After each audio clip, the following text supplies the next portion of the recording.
is abandoned for many reasons. One, lack of payment. Two, the longer that it takes to get it completed, then it becomes unprofitable.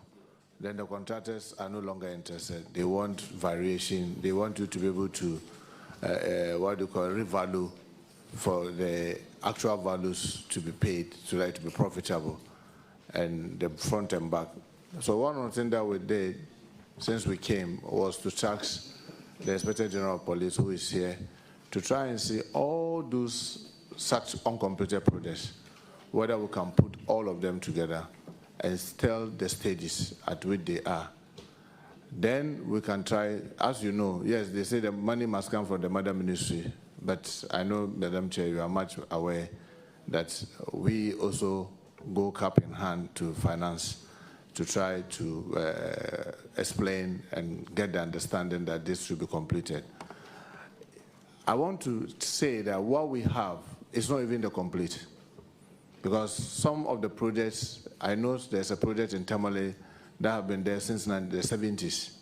Some of them were not captured because it's like these are long overdue, so they've not been captured. Currently, the Inspector General of Police and his team are trying to put all of them together. But the one that you have seen is just about 100 million. But the interesting thing is that this year, the total capital expenditure as approved by Parliament, by the Minister of Finance and Parliament, is only 10 million for police.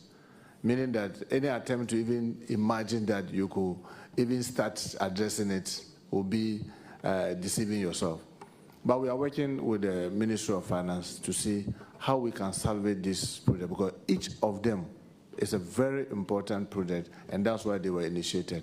We cannot now assume that they are no longer important. So we are working with the Ministry of Finance to see how we can be giving space. And I must commend the Ministry of Finance for what they are doing now.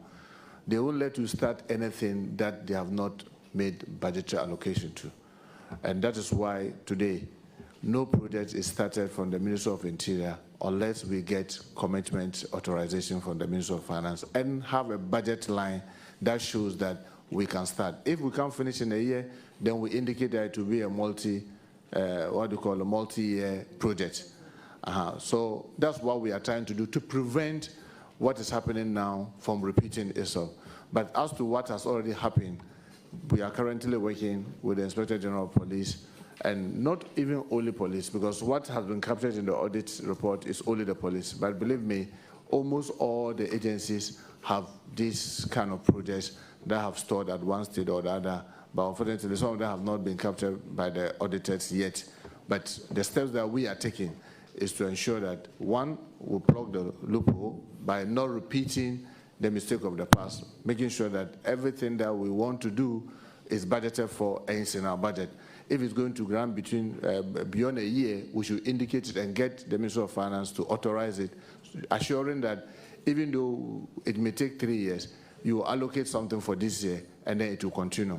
And currently, I can tell you that we are doing, I think, about 7 regional offices with immigration. And that's exactly what we did with Minister of Finance to avoid it being repeating itself. But for those that has already been done, we are currently trying to put all of them together. Then we can present the requirement, what will be required to complete them with the Minister of Finance, and hoping that if not mid-term, maybe next year, they may find space to accommodate us, even if not all, so that at least we can take steps to get them completed. Thank you very much, Madam Chair. Thank you very much, Minister. You may want to add something. I also think that looking at the quantum of projects that you said are uncompleted, you said this is just the tip of the iceberg. Construction of flats for police, I'm sure there are other security agencies that have also invested in some of these things. But we have the PPP law to guide us. It cannot all sit on the books of government because the revenue implications are huge. I think we should look at, once you package everything together, look at, we have a law guiding us on the PPP, and look at how you can partner with private people to make sure they help you complete these things. Because to be honest with you, government alone cannot take up that responsibility. And so once you combine it with, you work with the private partners to make sure it happens, I think they also find a way to recoup their money in so many ways by government giving into one or two things per what the PPP law advises us to do, so that we can complete some of these projects, because flats for officers are very important and they need flats. You go around cantonments, you see all those prison flats, and they are choked. And so maybe you should package it together, work with the Ministry of Finance, and think of going into a PPP to help address some of these situations, so that you continue with the already existing ones, the new ones that you have begun, you are able to complete it, and then you get support in a way to also complete the very old ones that are also needed. Well, Madam Chair, thank you so much. We are already currently having a number of PPP. What we noticed is that most of our business people do not want to come and meet an uncompleted project and say that, they should complete it for something in exchange. What they normally prefer is that we have a land, let's say, currently we have a PPP that is going on with police, prisons, fire. It's only immigration who do not have enough land. But prisons, if you go around Cantonment, around the headquarters, you see some building coming up. You have, let's say, 10-acre plot or land, even with some infrastructure there, let's say the accommodation, someone comes in with a very good proposal. Can you give me half of the land? I'll build 3, 4, 5-story to accommodate more than the offices that you are currently, accommodating on the whole of the 10 acres, and then in exchange for A, B, C, D. And a number of that is already going on.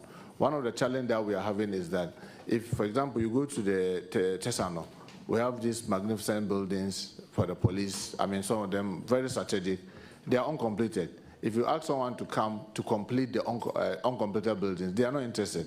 But it means what you are putting on the table is not attractive enough, so maybe you should look at that too. Well, you are right, because, for example, most of the land that we have in Accra are being occupied by officers. So, for example, if I want to do an exchange with someone with say, the bungalow where, let's say, the IGP lives, it should be that you are going to build a decent accommodation for the IGP on part of it, and then take the other part.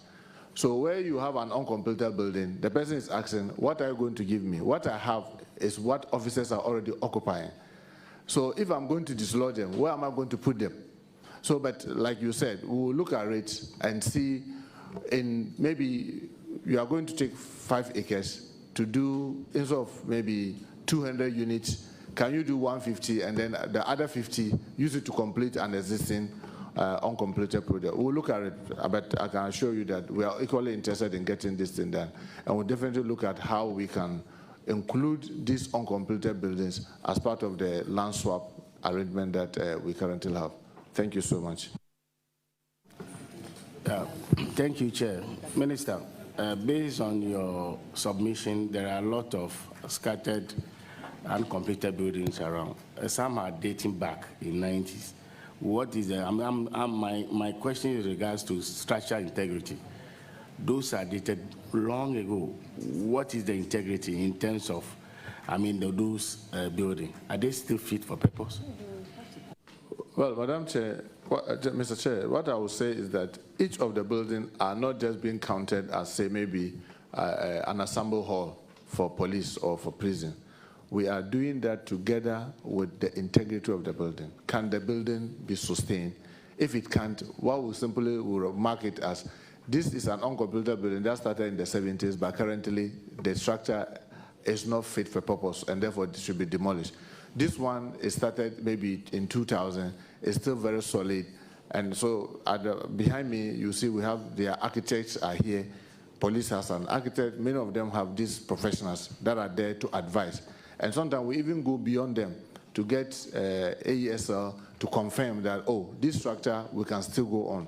So when we say we are going to complete, I want to assure you that it is because the structural integrity has been confirmed that it can be sustained. Those that cannot be sustained, obviously we need to demolish them so that we may have to start all afresh for that purpose that we wanted to use the land for. Thank you.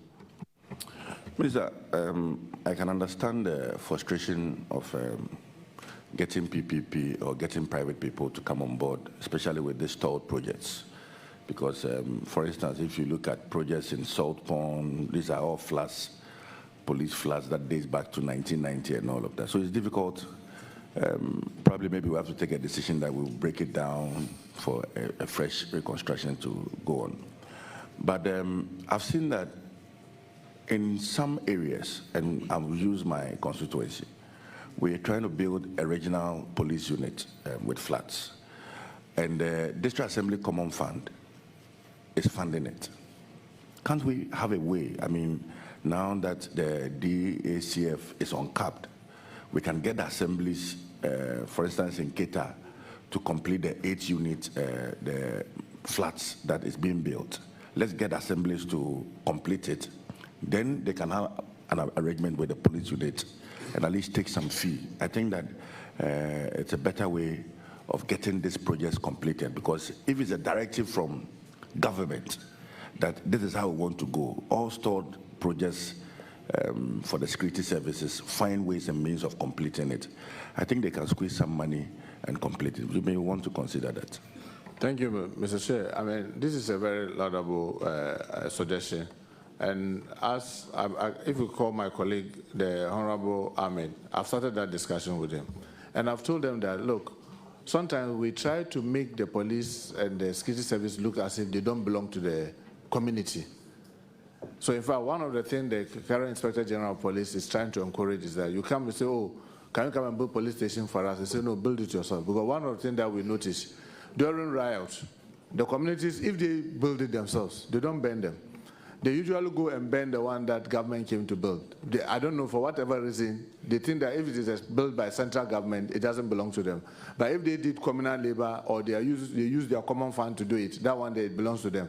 So currently, one of the strategies of the Inspector General of Police is that you want police stations, sometimes I admit it to him, can we assist and say, sir, can we get them to build it themselves, then we'll send the personnel so that they will own it. So in line with that, I think it's a very laudable idea.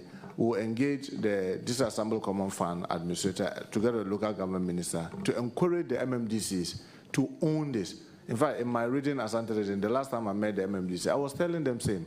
I said, why is it that you just think that after the security agencies, they don't belong to you? You chair the DISEC or MUSEC and you are with them.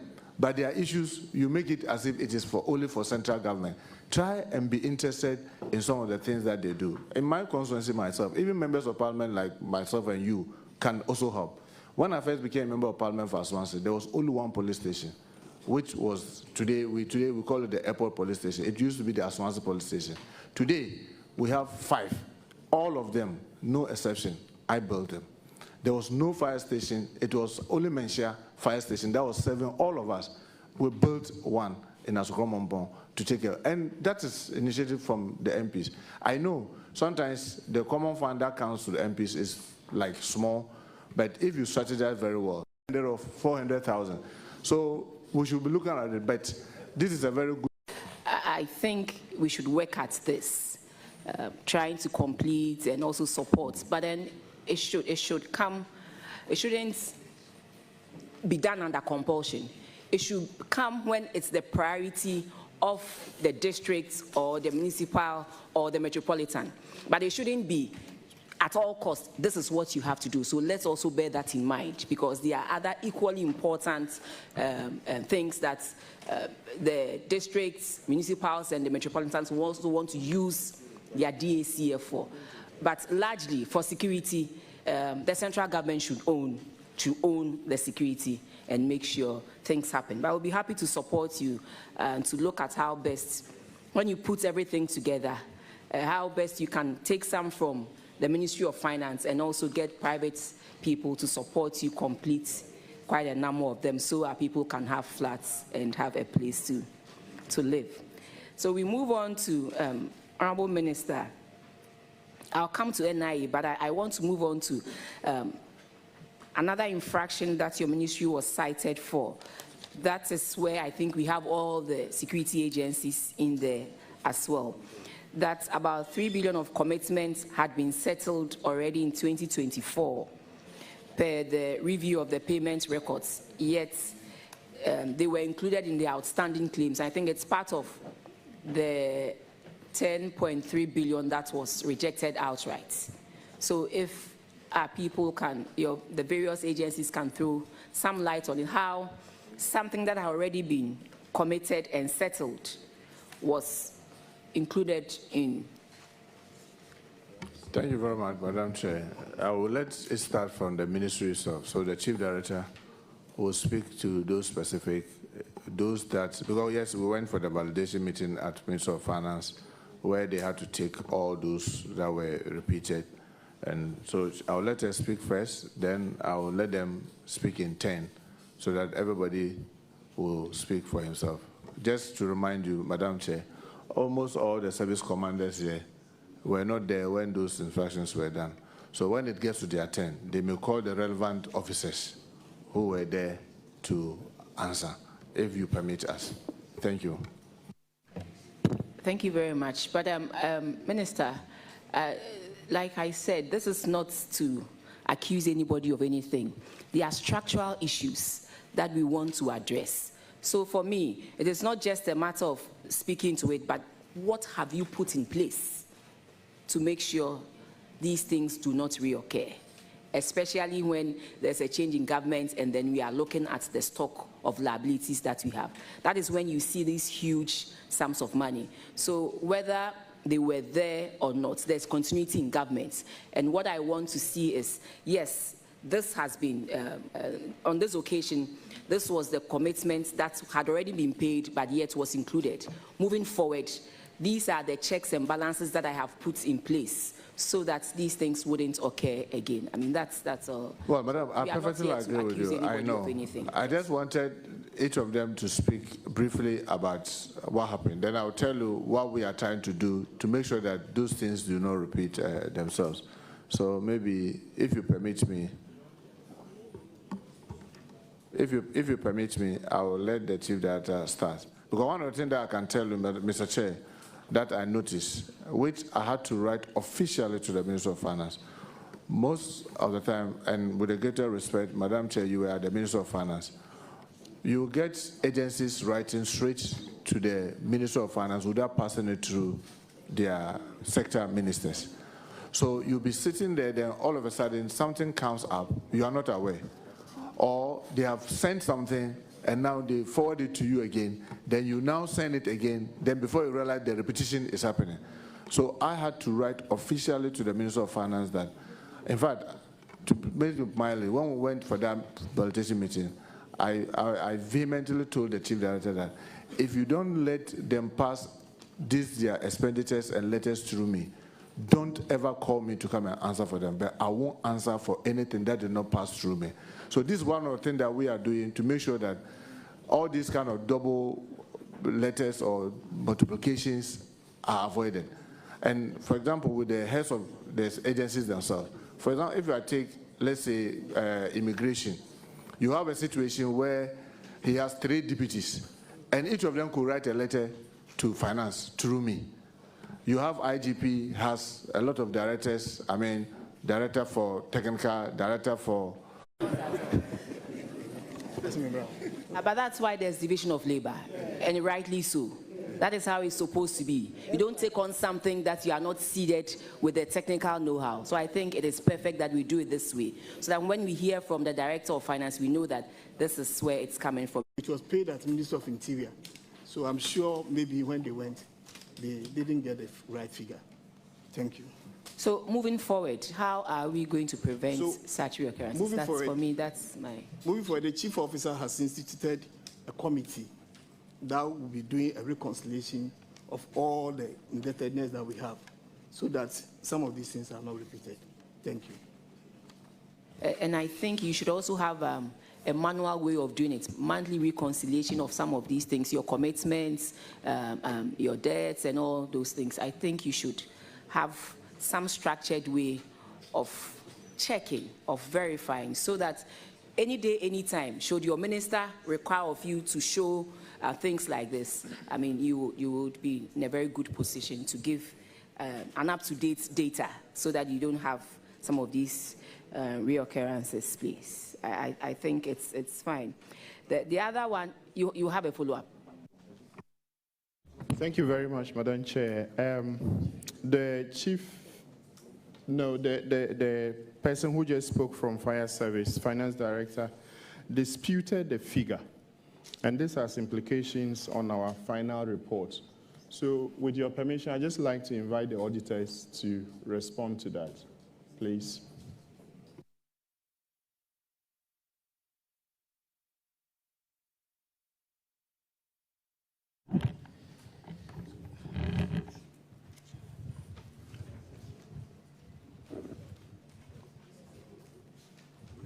That's the 3.8 million, right? Yeah, I didn't hear the question. No. You can let him repeat it.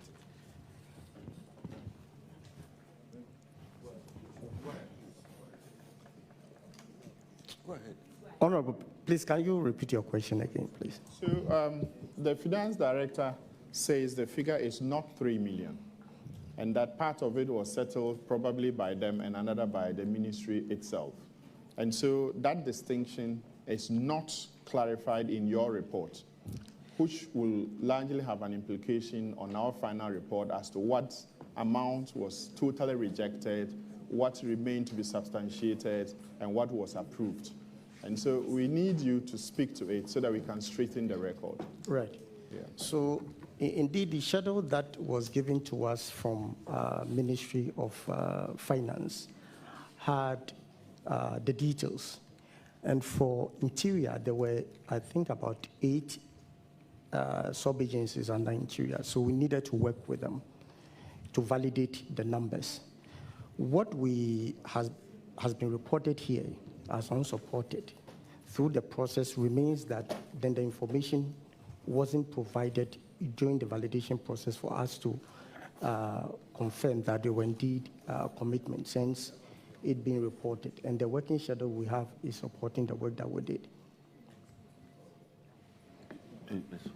So I think the project involved is a construction.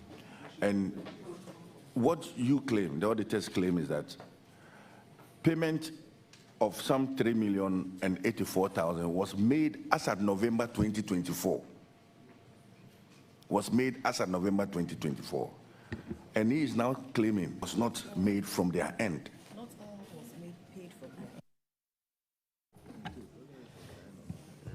So, Chair, please, the evidence we cited affirmed that that payment has been made, and is the reason why it was captured as such. You see, it brings to, for the issue of communication service or the auditors and the agency involved. This is a contract about 5 million. They paid 1-point-something million at their end. He claims that the Ministry of Interior paid the remaining 3 million. And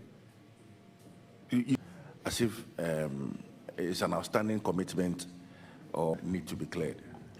Honorable Chair, you know, we were given an amount to validate.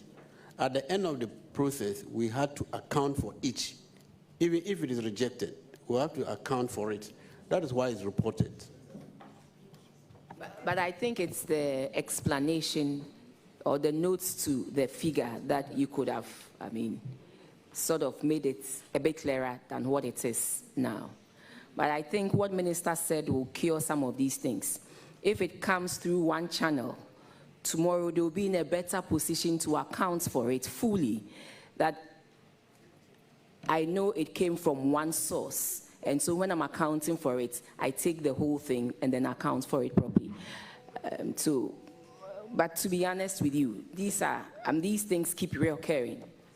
And so we need to look at it and see how best we can structure some of these things. I'm happy with what the Minister said. Minister, getting one source for giving out commands and sending out some of these things is not the only way. I think you should also have stricter measures such that maybe you already have it, that you have limits, that beyond a certain limit, person A cannot do this. Beyond a certain amount, person B cannot do this. So all these things will help. So that if you see a payment that is beyond 5 million, you know, oh, it is your chief director. If you see a payment below 5 million, it is the deputy, you understand? Maybe if you can put some of these things in place, and it will help us check some of these things. But clearly, it all boils down to reconciliation, constant reconciliation, making sure we reconcile monthly, reconcile quarterly with what we have. This will go a long way to check some of these things. Madam Chair, well noted, and thank you so much. And then the auditors are also saying that payables amounting to 3.3 billion were not recorded in GIFMIS.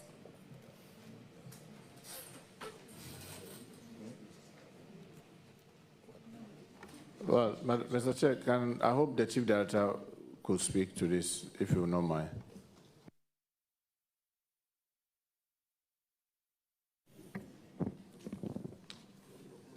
Madam Chair, for all that I know, any transaction that is done in the ministry, it is done through the GIFMIS. When this particular issue came to our attention, we requested for documentation for us to know exactly what they are talking about.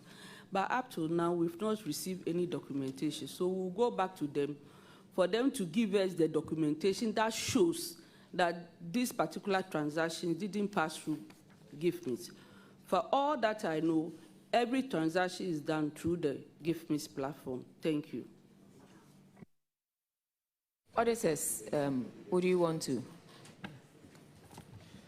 respond? Chair, please, the transactions we validated, documentation was provided, and we had details of the information they provided for us to validate.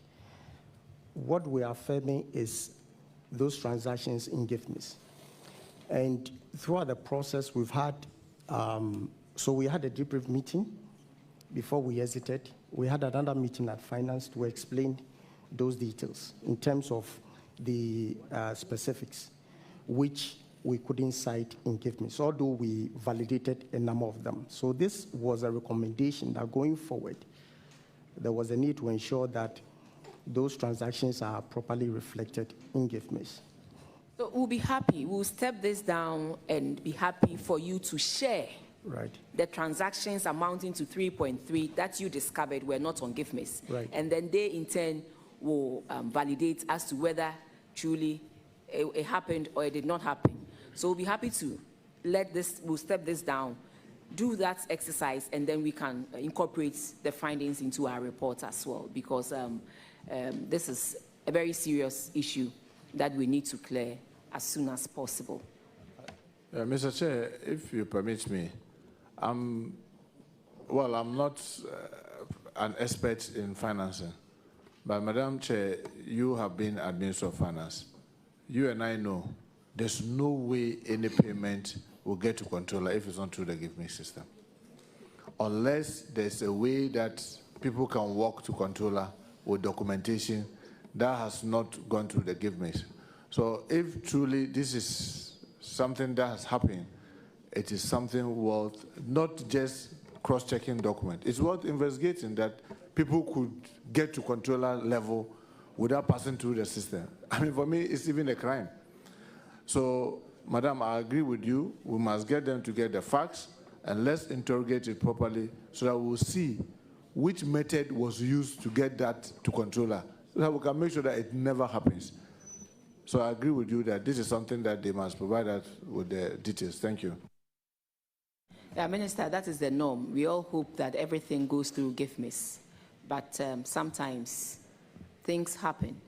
That is why I want them to let you have the document where the 3.3 for you to cross-check and validate whether truly this is the situation before we can incorporate it into our report. Go ahead. Mr. Chair, thank you very much. To the Acting Chief Director, I would like to find out from you during the exit meeting, were you at the exit meeting with the auditors? Yes, I was there with my minister. That's what we requested for those information. Okay. And that is where we requested for those information, sir. Thank you.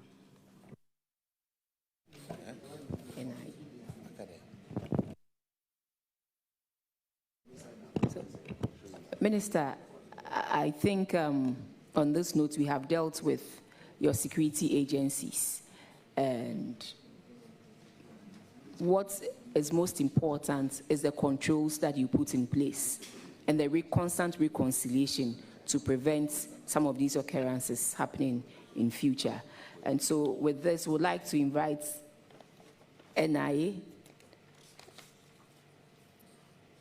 to also come in. There's an issue with, maybe we'll have to discharge you, Chairman.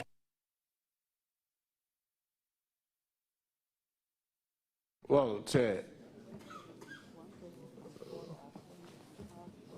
Well, Chair, I mean, I'm happy if we are done with the service commanders. I can assure. Yes, that had to do with the stalled construction projects, yes, and the paid commitments. Yeah. Yeah, there are some small issues, yeah, which boils down to system controls, yeah, and reconciliation. And I'm speaking to all the security heads as well, that let's do some of these things.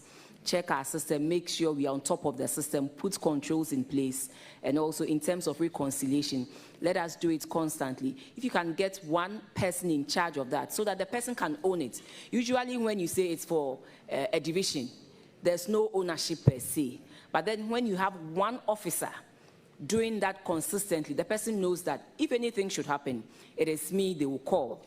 And then the person can own up and make sure, I mean, they discharge their mandates as is expected of them. So that is one thing I would advise all the security agencies to look into doing. And you continue with the controls at your end. And also at the agency level, please have your controls and systems up and doing so that you can prevent some of these reoccurrences. Yeah, so but on this note, I think I'm done with the security heads. Okay.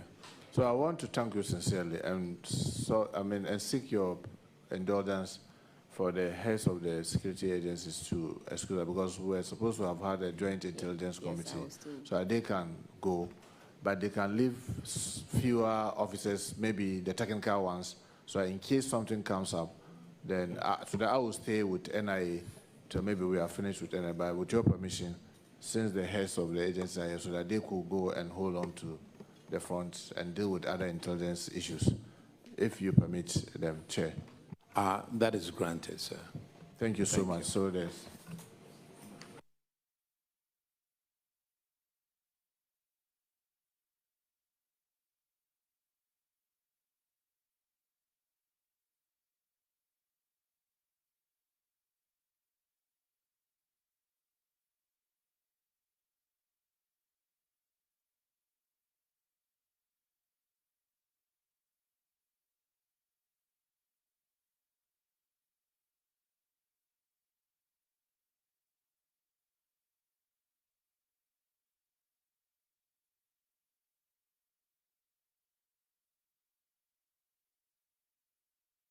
Please ask the question for me. I want to go and see the security agencies. NIA, could you please introduce yourself to the committee? Mr. Chair, my name is Wisdom Kwakudeku. I'm the Executive Secretary of the National Identification Authority. With your permission, I'll allow my other technical team to introduce themselves. Mr. Chair, I'm Muhammad Suleiman Swaleh, Director of Internal Audit, NIA. Mr. Chair, my name is Frederick Doe, Director of Finance. Mr. Chair, my name is Elijah Mohammed Naziru Seidu, Acting Deputy Executive Secretary, National Identification Authority. Do I have to also introduce? All right, Honorable Gape will be asking the question. Thank you, gentlemen. You are welcome. Basically, your question is related to unsupported commitments. Yes. During the review from the auditors, there were no documents to be verified, to verify, authenticate, or validate the commitment amounting to 3,852,091 Ghana cedis 451. under the National Identification Authority in respect of registration of Ghanaian citizens aged 15 years and above. What's your take on that? Mr. Chair, if you permit me, I'll let the Executive Secretary respond to this. That's fine. Thank you, Mr. Chair.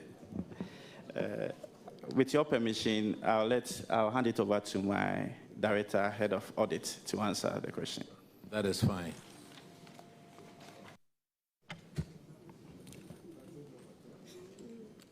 Mr. Chairman, respectfully, NI submitted documents for the payment of revenue guarantee amounts payable under the government support agreement, totaling $43,674,686. That is the claim. That is the amount that we submitted for payment. And when you convert it to cedis, at the rate that was given, to amount to 679,141,376.32 Ghana cedis. Again, the Chairman, over the period April 2019 to 31st December 2024, NI validated revenue guaranteed invoices totaling 314,848,544.97. That's the commitment. And when you translate into dollars, it amounts to $4,895,894,874. That's the commitment.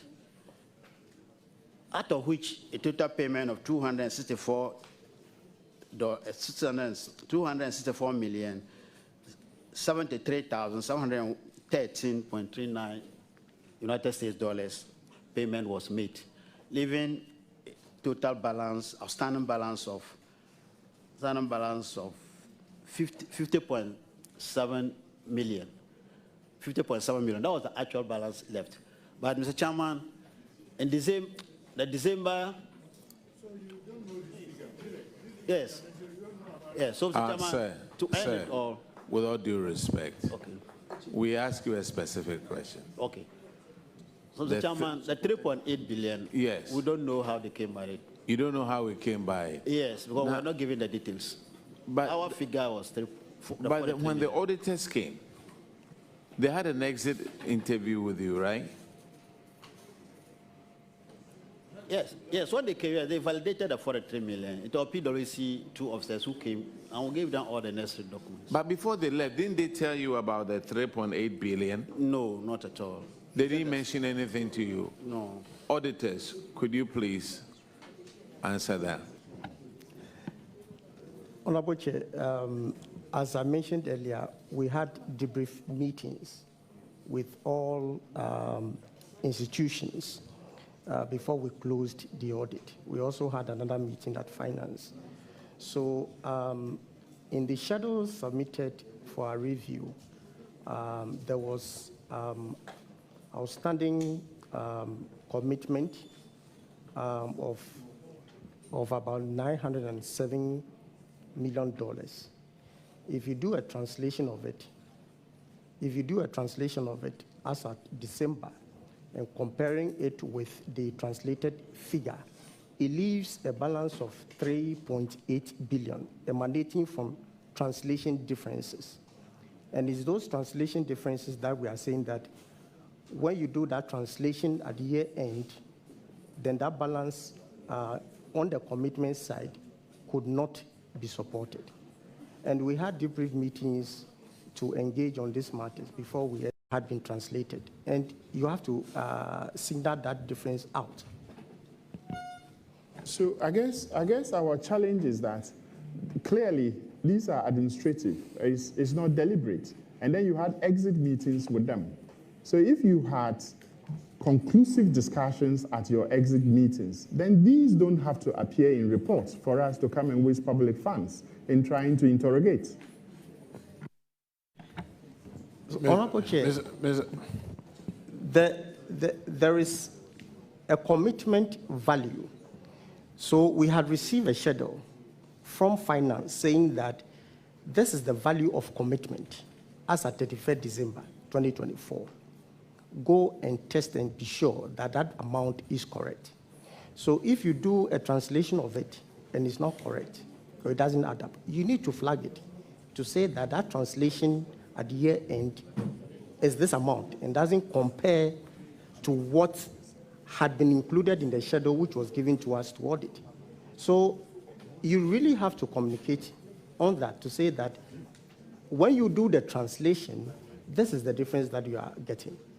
And precisely that is what we did, and it's even in the detailed report. Yes, so the figure that the entity is submitting to Ministry of Finance must be compared to the translation rate that has been given. Okay, so if you have $100,000, and we are saying that the translation is 15 cedis per the dollar, you have to multiply that and send the figure to the Ministry of Finance. If you are sending something that is higher than when you multiply the translation rate and the actual amount, and it comes to us as auditors, and we also do analysis and we see that the figure is overstated, we would have to report on that. And that is the reason why it has been captured in the report as such. And so we needed to report on it because it was an anomaly. It was a figure that must be rejected. Mr. Chair, in fact, like I rightly said, a lot of these things that happened, some of us were not there. But during the exit meeting, I tried to understand what this whole thing is about. And I must say that with the greatest respect, I'm not the one to show auditors how to work. When we are exiting, let us all countersign. Let us all countersign. This is what we've agreed. Because it's not helpful when you come into a public face and then it becomes we and them. Like a thing. Let us all countersign that this is what we've all agreed. Even if there are disagreements, let us state and all of us will sign, countersign that this is what we were exiting with. Because see, with the NIA, Madam Chair and Chair, if you permit me, it has a life cycle of 15 years. And each year and its commitment. If you go and take the whole of the life cycle and then try to bulk it and say that you are saying that this is a commitment that is this, then you are wrong. Because the thing is said that, Chief, let me try and explain further, Mr. Chair. The NIA arrangement, the PPP that was signed, it wasn't signed today, it wasn't signed yesterday. It was signed like 7, 8 years ago? 8 years ago. The understanding is that this is a national identity system that is so important to government. But it is done with private money, with the understanding that the NIA will generate some amount of money. And then it's agreed that if the year ends and NIA is not able to generate, let's say year 1, we expect that we'll generate $10 million.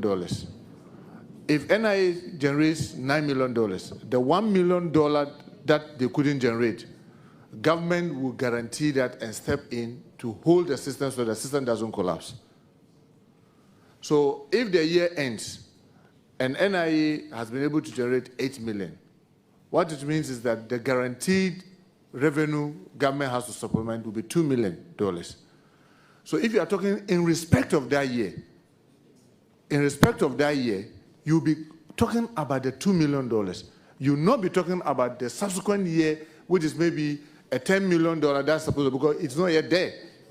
And that is why I'm saying that, and if you look at, as at December 31st, 2024, the exchange rate that was being used is different from the exchange rate today. And my sister, the chair, is here, who attests, finance will never pay you based on an exchange rate of yesterday. If they are going to pay you money, even if you have calculated, as of yesterday, the exchange rate of, let's say, 11 cedis, if today the exchange rate is 10 cedis, they'll pay you based on today. So for you as auditors, and with the greater respect, not teaching you what to do, it's better to keep it in its denominated form, the dollar. Because if it's going to be paid, it will be paid as at the rate of that day. So if you go and try to translate it by using some exchange rate, every day you change that figure. Because once the money is going to be paid, they will use an existing exchange rate. So to cut this argument short, to say, in the exit meeting, this issue that they are raising, I went with the agencies, I sat throughout. There was not a single, if they will admit, there was not a single meeting that I did not attend, and I said, even my deputy should attend. And this never came up. That's why I'm saying that when we are exiting, let us countersign to say that this is what we all agreed, so that it kills the argument.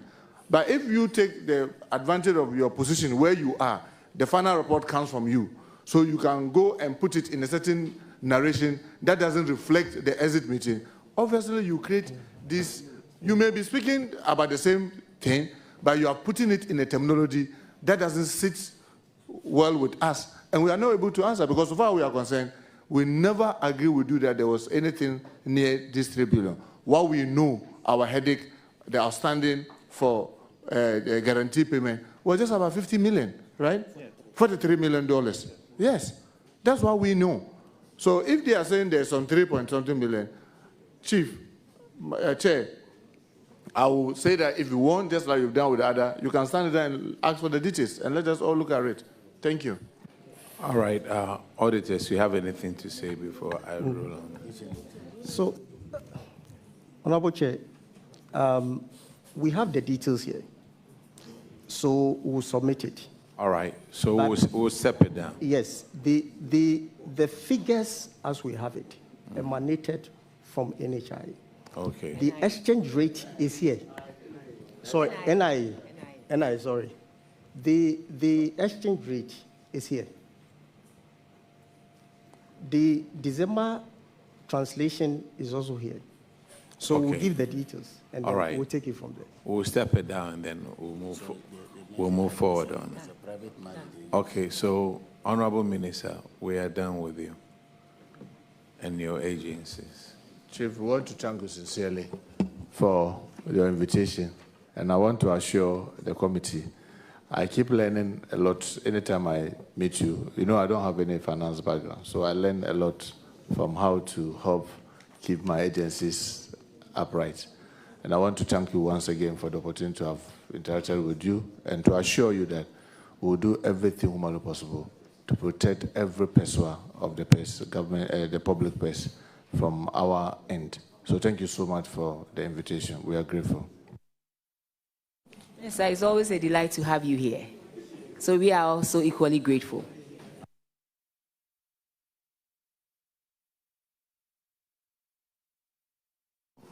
May we call NCC, please?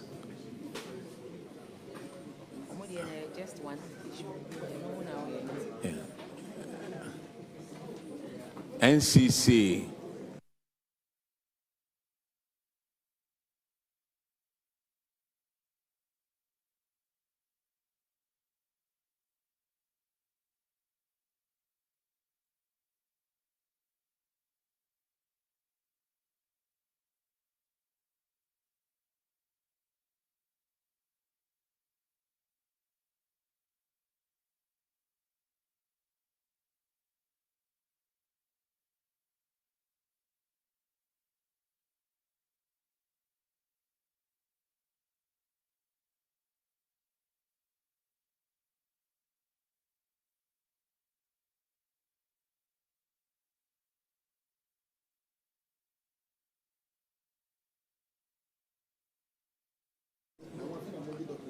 Clerk, could you make them take the oath, please? Oath, yes, please. Let's do that.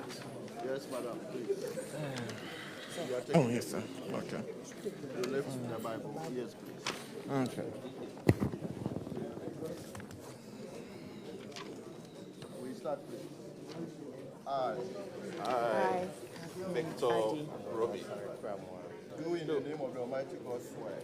Do in the name of the Almighty God swear That the evidence I shall give before this committee. That the evidence I shall give before this committee. Touching the matter in issue. Touching the matter in issue. Shall be the truth. Shall be the truth. Whole truth. The whole truth. And nothing but the truth. And nothing but the truth. So help me God. Okay. Okay. Could you please introduce yourself to the committee?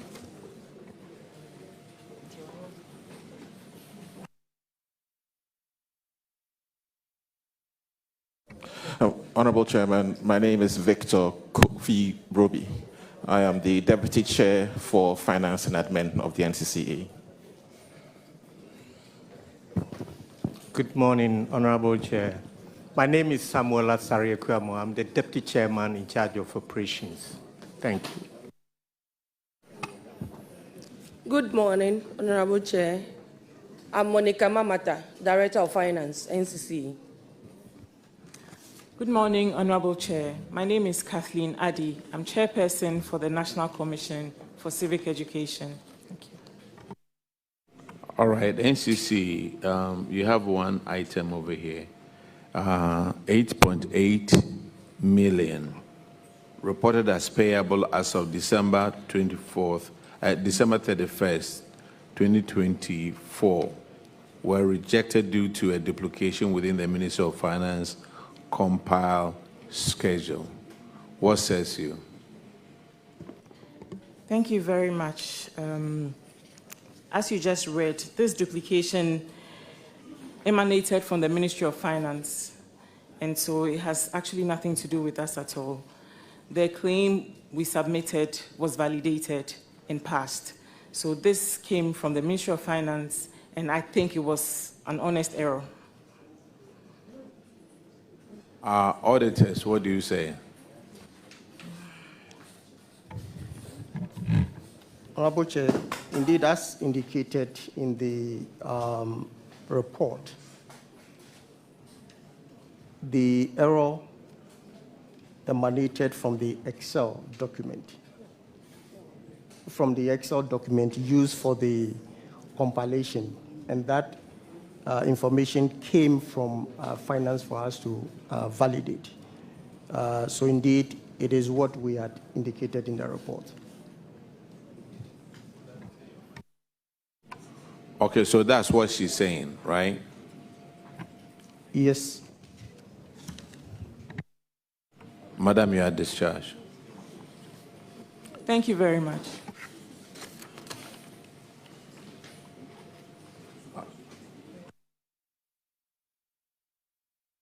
May we call Minister of Defense, please?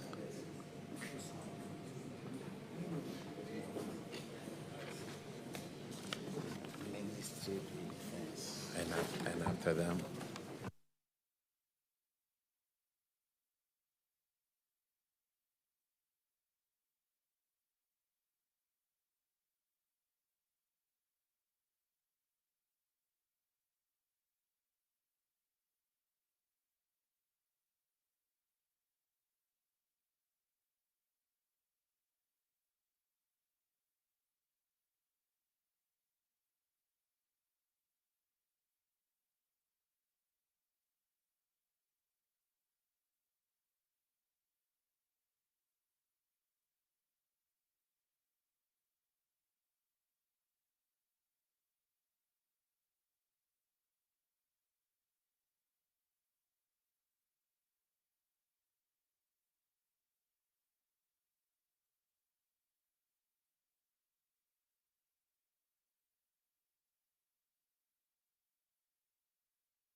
I, Ernest Brojajanfi. Do in the name of the Almighty God swear. do in the name of the Almighty God swear that the evidence I shall give before this committee touching the matter in issue shall be the truth, the whole truth, and nothing but the truth. So help me God.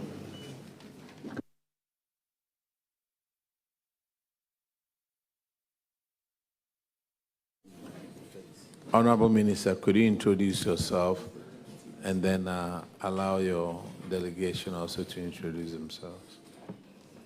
Good morning, Honorable Chair, and thank you for the opportunity.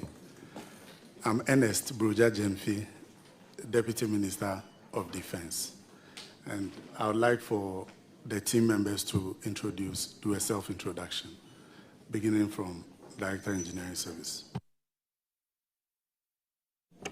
My name is Kenel Riafe, the Director, Engineer Services, General Headquarters. Good morning. My name is Dr. Frances Enyonam Sosu, Director, Internal Audit. I am Group Captain Mark Odalai France, Director, Supply, Ghana Air Force. My name is Lawete Tete, former Chief Director, Minister of Defense. My name is Emmanuel Kate, the Chief Director. I'm Brigadier General Salifu Osmanu, the Defense Financial Controller. I'm Frank Oliver Podo, the former Director for Procurement and Supply Chain Management. Thank you. My name is Colonel Bezeda. Please speak through the microphone. My name is Colonel Bezeda, Director, Ordnance Services.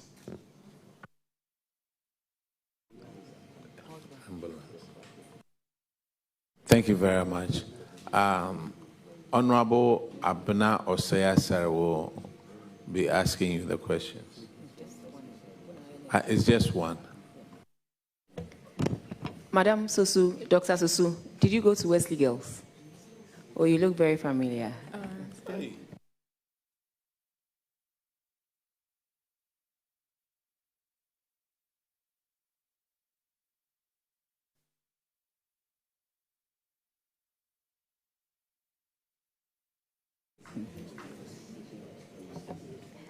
Thank you very much. This is just by way of an opening. We were told you sent 7.7 billion claims, and 7.7 billion and 7.4 billion was approved, and 336 million was rejected. Lack of documentation, duplication, what is it? Can you tell us? Thank you, Honorable Chair. Honorable Chair, if you check the details, it does not actually reflect that. What was actually rejected amounted to, I believe, less than 100 million or so. I think there were some projects that were not on GOG which were submitted.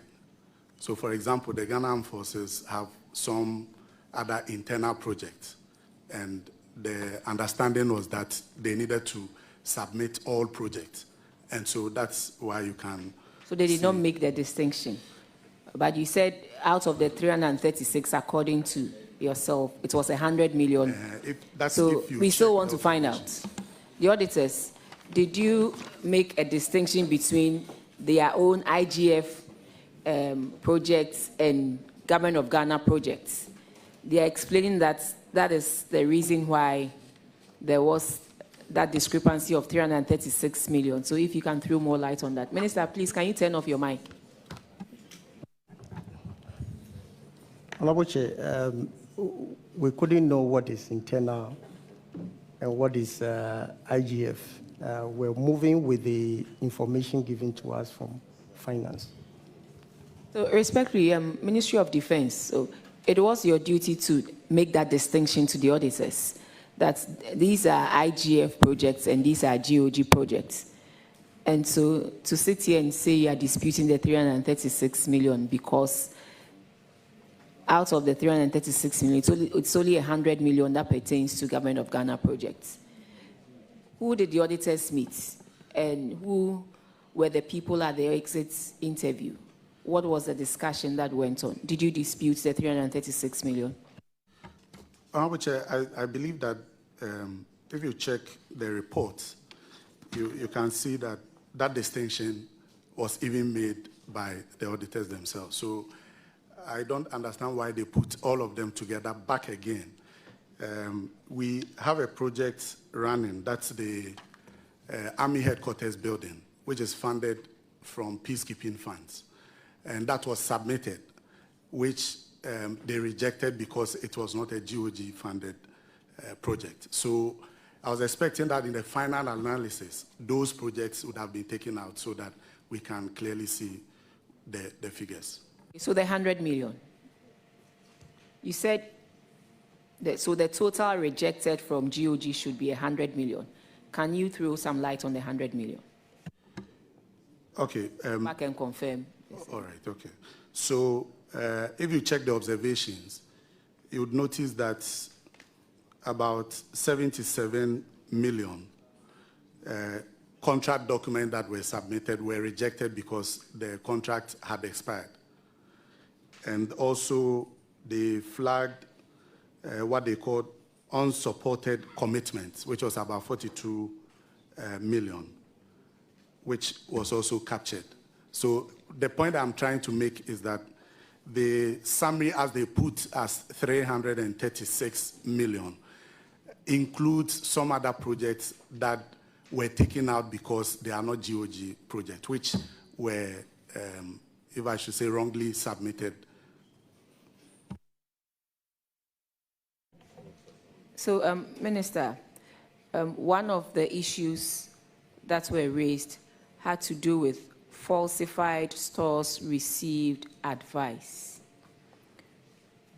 We are being told that an amount of 4.8 million was processed to the BTA stage and was rejected because the vehicles to be supplied under that particular contract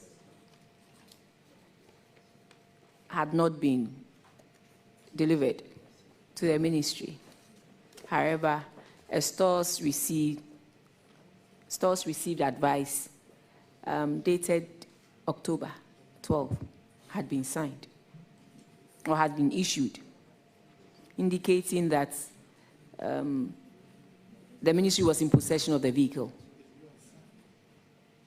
I'm sure you can identify the person who signed the stores received advice. Is the person here with you today? Yes, the former procurement director can speak to that. Okay.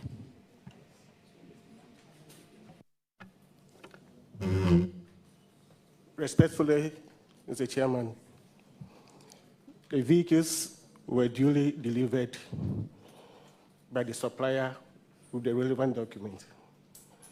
And the team was constituted comprising procurement, transport, audit, and store. We inspected the vehicles and were found to have met all the required specifications. Based on that, we initiated the process for the payment, for the release of funds from the Ministry of Finance for the payment of the vehicles. The store receipt advice, which is mentioned there, was never dated 12 October 2024. The instrument was dated 10th December 2024, after the delivery of the vehicles and the inspection. Thank you.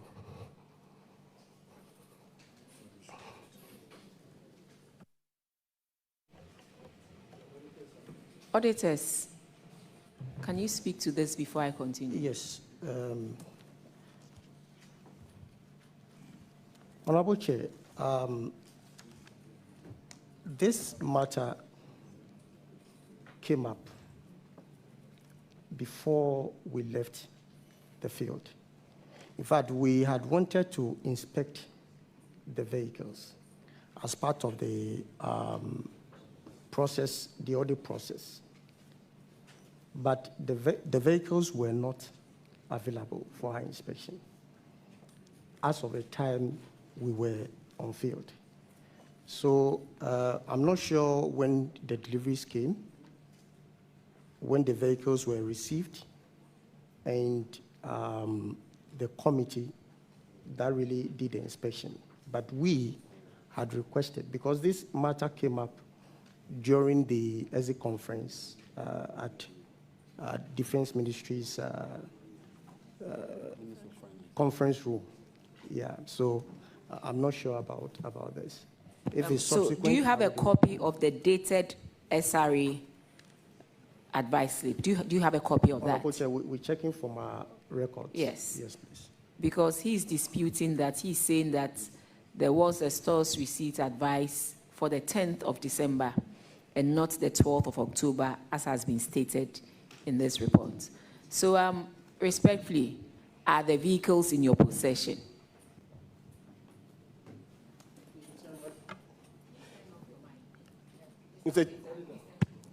Mr. Chairman, the vehicles were not at the ministry at the time the auditors arrived.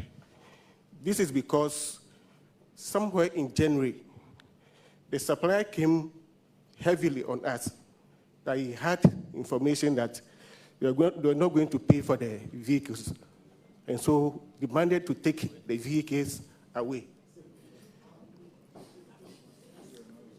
So we considered the issue that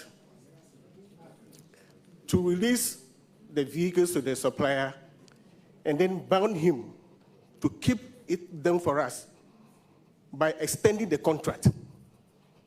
Because at the time... With whose authority did you do this? Well, it was an advice I gave to management. You, since, yes, in your capacity as? No, it was advice I gave, like, this is the request from the supplier. A whole military institution. In your capacity as, what's your role, please? I was the director for procurement. Director for procurement? Yes. And you gave such a directive. When you don't you have lawyers? Don't you have a chief director at the ministry?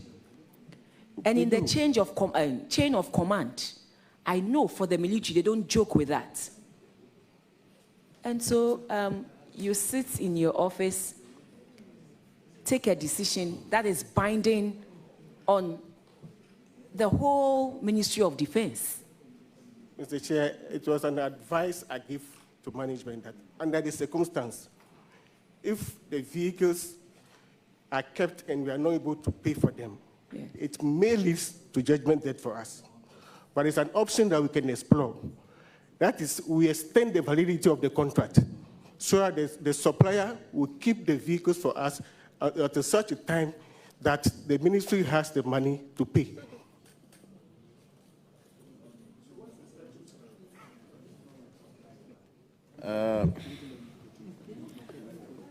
Madam Chairperson and Chair for the proceedings, Director of Procurement, Ministry of Defense, and I'm happy the Deputy Minister is here, and I believe the CDS. Okay. As a Director of Finance. Director of Finance.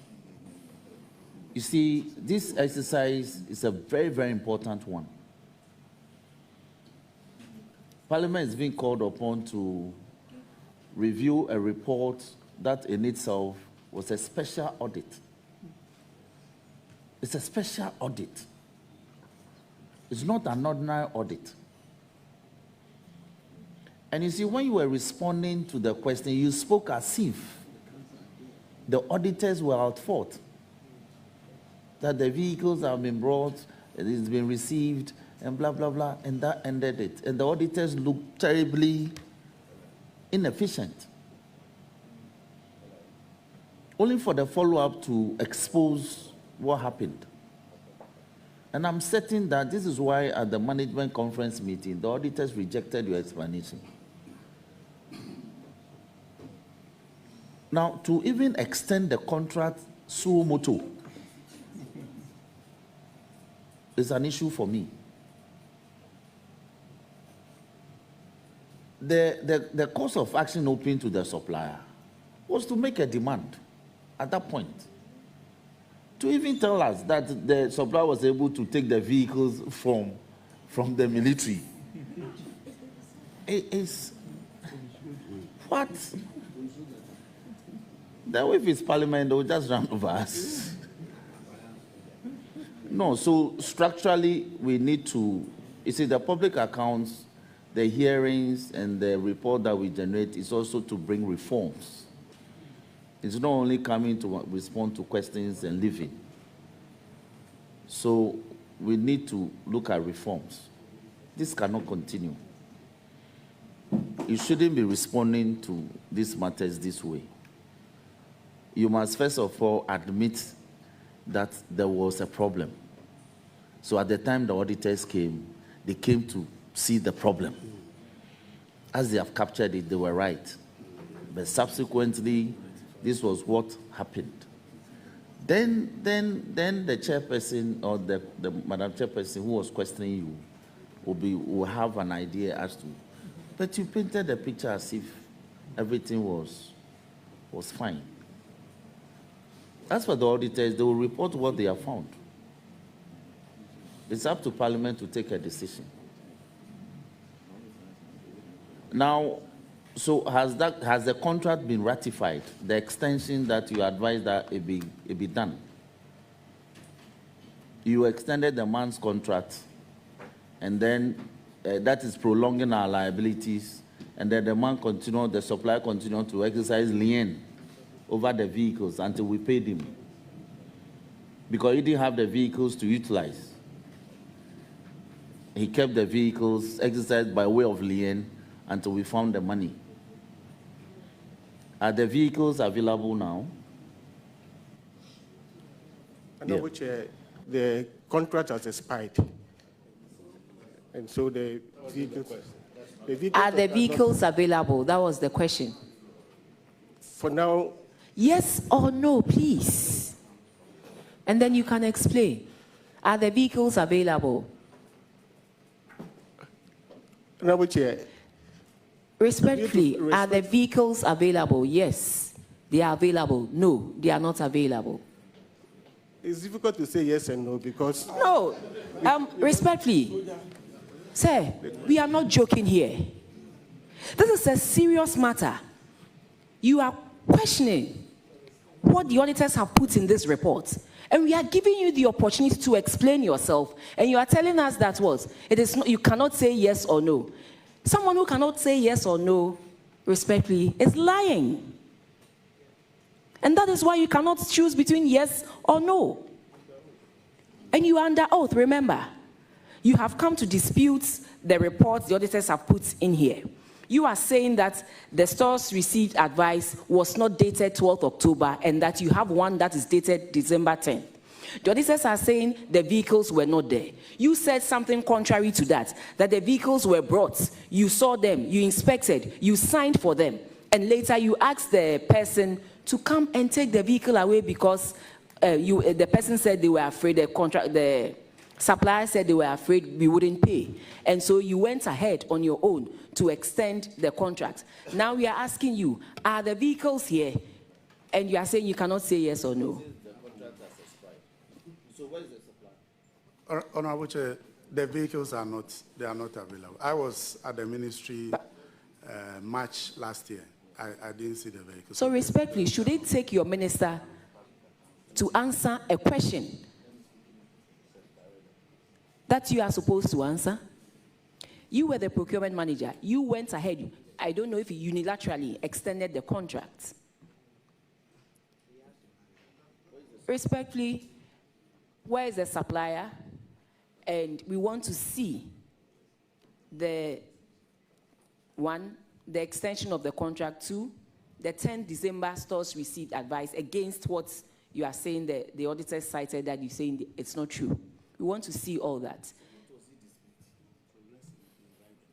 And respectfully, the supplier, I'm told, well, it's here, is the Global Supply Network. Is that the name of the supplier? Yes, Honorable Chairman. That's the name of the supplier. Global Supply Network. Supply Network. Yes, please. Okay, so maybe we'd want to have a word with the supplier as well. Okay.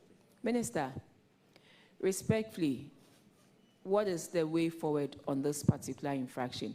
But we'll be happy to have the 10th December SRA, and I know the auditors will also furnish us with the 12th October that you disputed under oath today. They'll furnish us with it, and then we can also come up with a recommendations. But Minister, moving forward, how is procurement of vehicles based on this issue that has come up?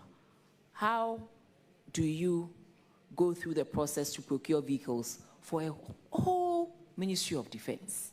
That one person can sit in his office and determine when the vehicles should come in and determine when a contract should be extended, and that same person cannot answer whether the vehicle is in the ministry's possession or not. Unbelievable.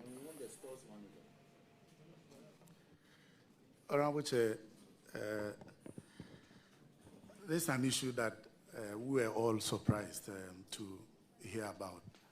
And I think that the way forward is to put in measures that will prevent any future occurrence of any such issue. What I noticed is that the transport director or transport officer, manager, has not been on the same page on this particular issue, because I think per the arrangement, when goods are received, they are kept at the stores, which means it will still be under the control of the procurement director. But if there was an officer who had custody of the items, it would have been easier to get the story validated. Another issue is that I have seen the inspection report, but I do not see any pictures to see even how the vehicles look like and all that. And so it's also one thing that we must improve upon, so that every inspection must come with pictorial evidence of what exactly were inspected. So these may be helpful in preventing such occurrence. Minister, please, respectfully, I want to find out who inspected the vehicles and then who signed the documents that they have received the vehicles. Who inspected the vehicles and who signed? But before that, I think the chairman for the day wants to acknowledge the presence of our majority leader. So I'll give him that space first. You've already done it, so what do I say? We've been joined by our majority leader, Honorable Muhammad Yarga, leader of the House and leader of our government business. You are welcome, leader. Minister, please, you can go ahead. Well, Honorable Chair, when I checked, I think there was a representative from procurement, one from internal audit. I believe there were about 4. Transport. Stores and transport. There were about 4 officers that did the inspection. And the inspection happened, the report as I saw was 5th December. And the store receipt. What year, please? 5th December. 5th December 2024. 2024. Yes. And then 5 days later is when the store's receipt was issued, which was 10th December. So there's an inspection team, and there's also those that received it. That's when the receipt was actually issued.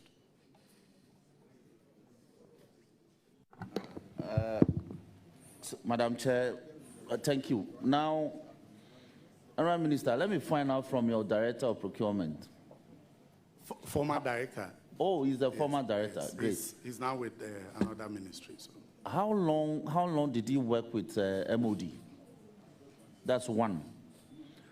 And okay, he's still a former. So MOD, do you still work with this supplier? in respect of other services? Mr. Chairman, I worked with the Ministry of Defense for 7 years plus, and the supplier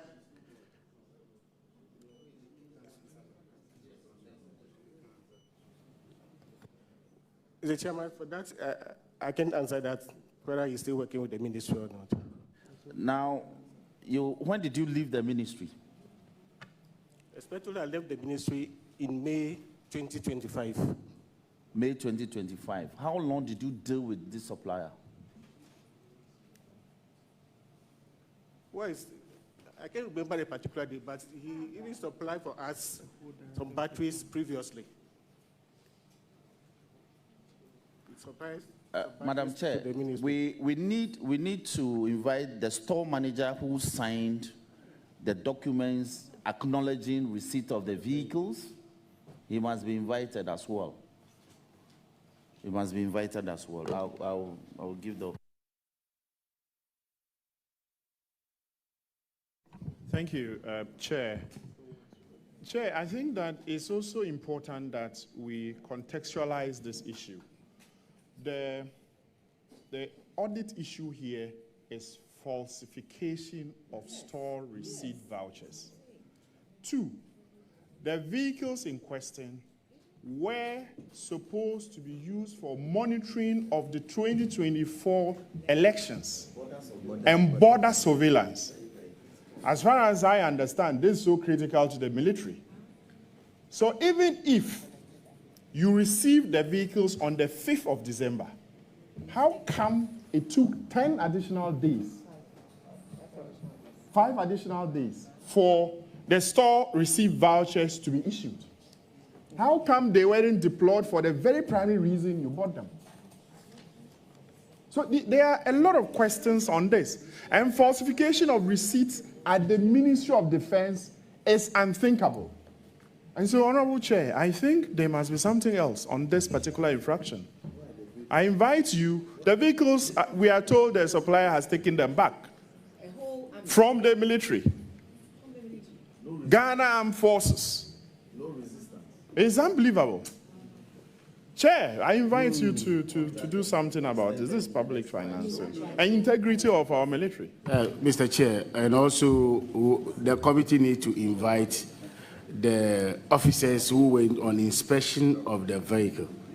They also need to be invited to this committee because the 4 people that went for inspection of the vehicle to ascertain that they have received the vehicle, the committee will kindly invite them also to hear from them. Honorable Chair, if you allow me, I think that I have to correct the impression. The vehicles were not in the custody of the Ghana Armed Forces.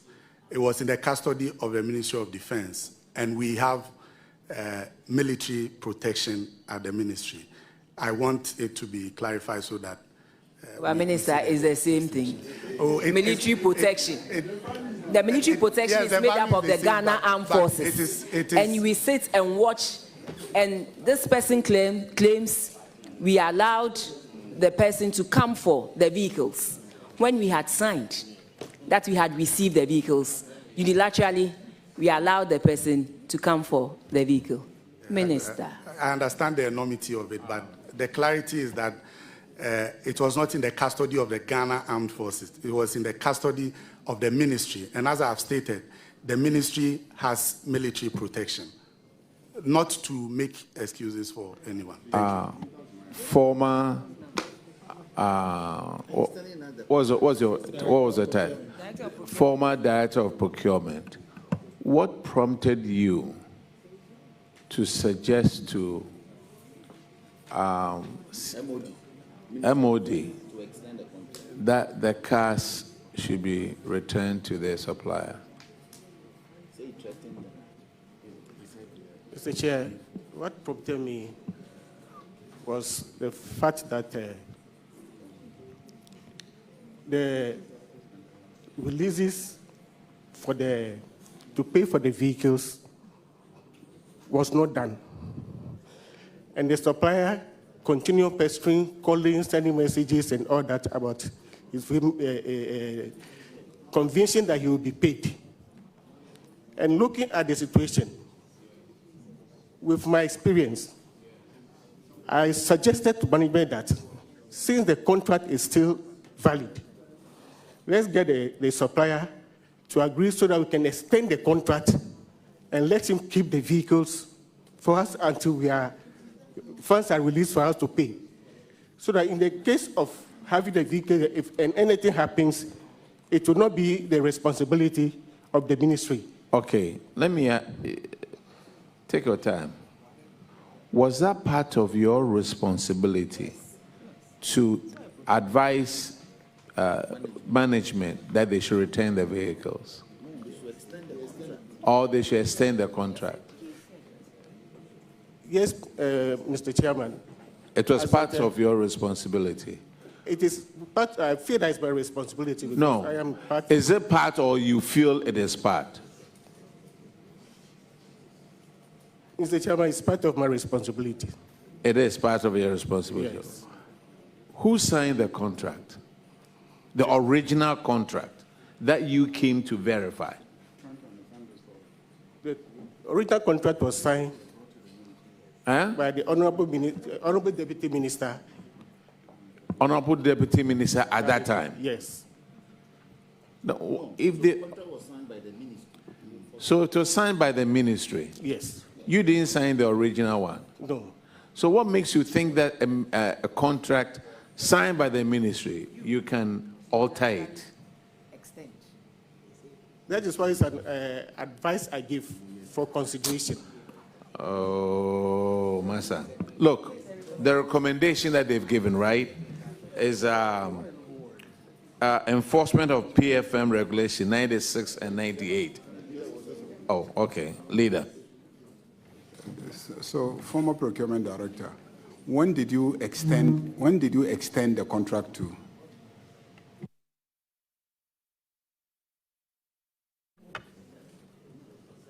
The request for the extension of the contract came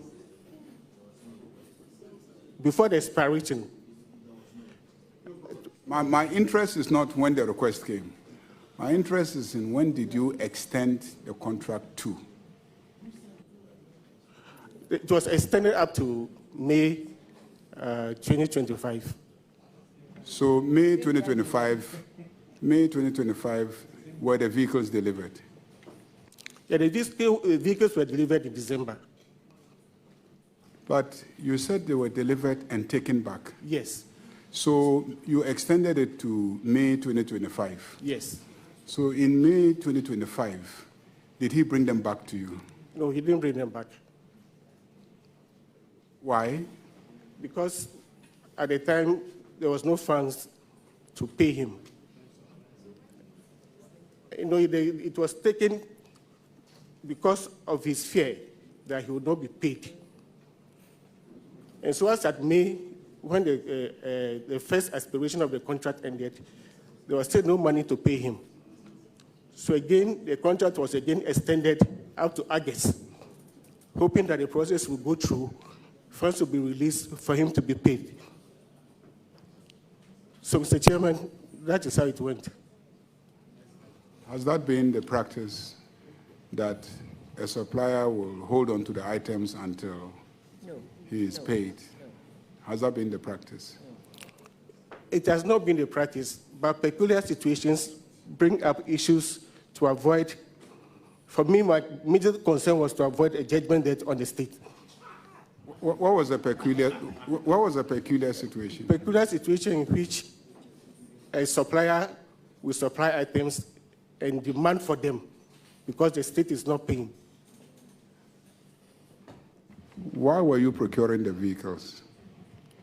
Well, the vehicles were being procured for the use of the ministries in supervising the election and other activities. When was the election?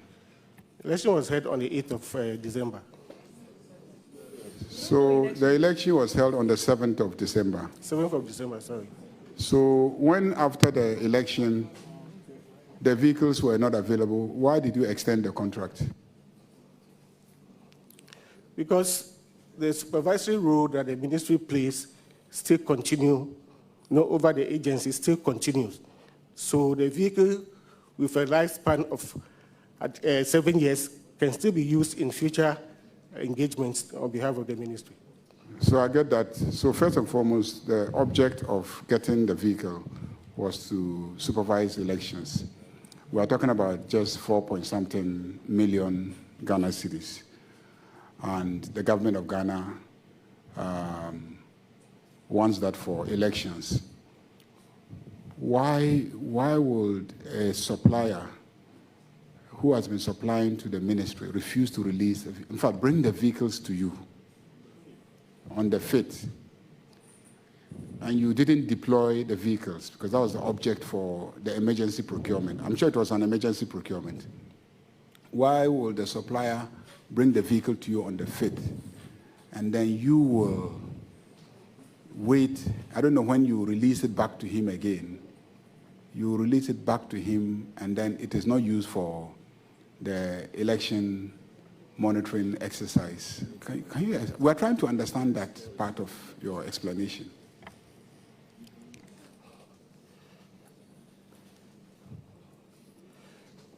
Mr. Chairman, as I explained earlier, the vehicles, the ministry plays supervisory role over the agencies. And the vehicle was purchased not only for the supervisory of election, but could also be used for other activities. But the election was the immediate critical factor for which the vehicle was procured, or the ministry decided to procure them. Yeah, so I have an issue with that. Then the second aspect of it is you extended the contract to May 2025. Yes. I have an issue with the fact that when May 2025 arrived, you had not taken delivery of the vehicles the second time, because you keep emphasizing that it was delivered, but then you gave it back. But then you're supposed to collect it back also from them by December. Then you extended it to October, according to you. Yes, please. No, he mentioned that they extended it further. From May. No, from May he extended it further. To August, please. You extended it again to August? Yes. So when August arrived, did they bring the vehicles? Mr. Chairman, at the time, I was no more with the ministry. The records shows that the vehicles were not there when the auditors arrived there.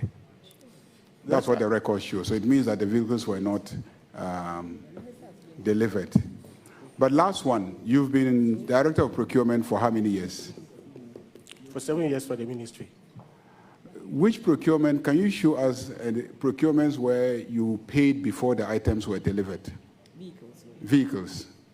Show us which procurements you paid before the vehicles were, which items the Ministry of Defense ever pre-financed. Is it the practice that you pay before items you have procured are delivered? Mr. Chair, under certain circumstances, mobilizations are given. So we know mobilization. We know mobilization. We know mobilization is a percentage of the cost of the item. So this is not mobilization. So there hasn't been any circumstance in which the ministry pays any supplier before they deliver anything. So you don't have any circumstances, or you don't have precedents where ministry supplied vehicles, paid the money before the vehicles were supplied. So why is this particular circumstance different? Well, it's different because no supplier has come up with this kind of pressure on us before, has made a request after delivery and come to say that because of election, because of change of government, is not sure the payment to be made, and all but of pressure. So I have to. In spite of all that, according to you, he drove the vehicles and brought them to you, and the vehicles were in your custody. according to what you are saying, Yes. that he brought the vehicles to you, in spite of all the things you are saying, that he is not sure, he is afraid, and etc., he still brought the vehicles and handed the vehicles over to you. By law, the contract would have been fully established at that point when he delivered the vehicle to you. Anybody who releases the vehicles and sends it back will be stealing public property. Because you need some authority. He has performed. He's delivered. He's handed over to you. Now, you choose to give it back to him. That is a completely different regime of law. That is now divestiture of state assets. Divestiture of state assets. So the procedure for divesting us of our assets is different. So your story is interesting. Madam Chair, I want to, Director of Procurement, what's your name? My name is Frank Oliver Bodo. Frank Oliver? Bodo. Bodo? Yes, sir. Sorry? Frank Oliver Bodo? Yes, sir. Which ministry or department do you work with now? Have you been transferred to? I'm with the Ministry of Lands and Natural Resources. Ministry of Lands and Natural Resources. I think you should be interdicted for how you carried out your function as Minister of Defense. We demand that. Or you are not responding to the issues reasonably. What is your relationship with Global Supply Network? Mr. Chairman, I don't have any relationship. Because you see, Mr. Chair, I am struggling to appreciate the fact that a ministry signs a supply and purchase agreement. You are not the ministry. You are not even the chief director. You are not the Minister of Defense. And you are telling the Committee of Parliament that the supplier was putting pressure on you by sending you text messages. So you see, this is how you people personalize public transactions. You personalize the transaction, so it became your personal burden. How many were the vehicles? In fact, if you can't tell us where the vehicles are, at least tell us how many they were. Mr. Chairman, there were 6 vehicles. Sorry? 6 vehicles, sir. 16. 6. Six. Yeah, 6. And till date, Madam Chair, till date, we don't know where the vehicles are.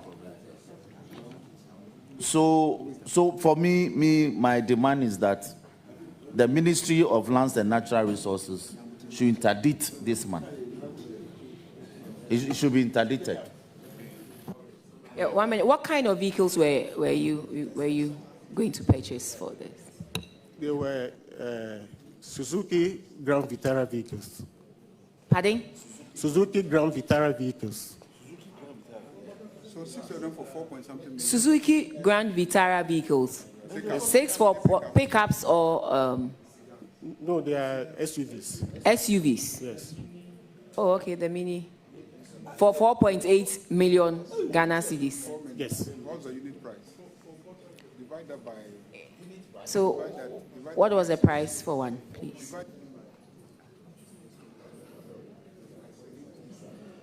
I mean, once this infraction you've been cited for this infraction, you should come prepared with the documents. Don't you have copies of the purchase agreement? Don't you have the costs involved and everything? Because you knew we were going to speak to it. Yes, I'm waiting. Mr. Kodo, respectfully, can you let us know? Did you come with any documents or it's all in your head? If it's in your head, can you share with us?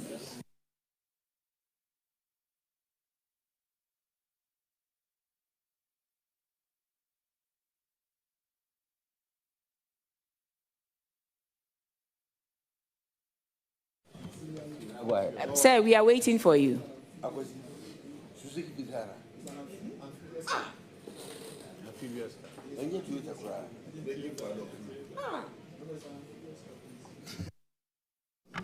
Respectful Chairman, I can't remember the figure of head.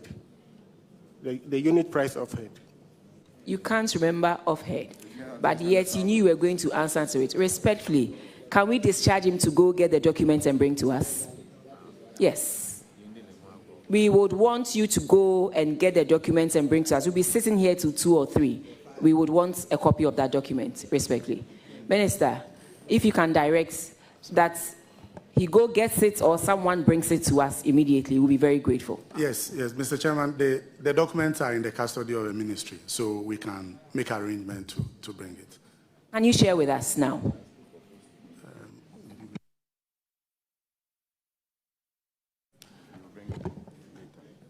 Mr. Chair, I'll make arrangement for the file to be submitted to the committee. How soon, please?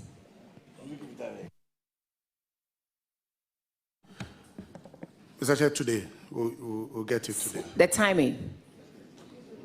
We know where Ministry of Finance is, and you always go with a dispatch. So, Ministry of Defense is, yeah. It's far away getting to the airport. Respectfully, that is not my issue. We need the documentation. So whatever you have to do to get us the documentation now, we'll be very grateful if you can do that. Okay, Honorable, we've made arrangement to bring it now. So, okay, thank you very much. Thank you. Honorable Yeboah. Thank you, Mr. Chairman. Mr. Podo, you've told this committee that the vehicles were received. From experience, we procured vehicles before from a supplier. Can you tell this committee whether or not the vehicles were licensed or registered with DVLA before they were brought to your end?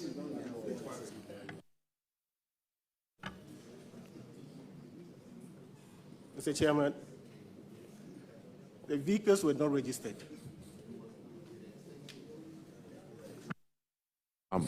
Are you then honorable?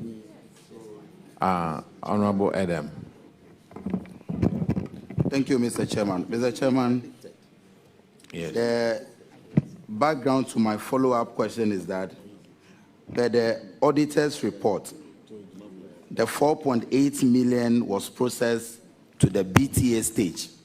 Yes. And yesterday we were taken through a very laborious, very meticulous process that such payments go through before it gets to the BTA stage. It means that it is not only the person who may have falsified the receipt at the store that may be involved, because it has gone through all the stages.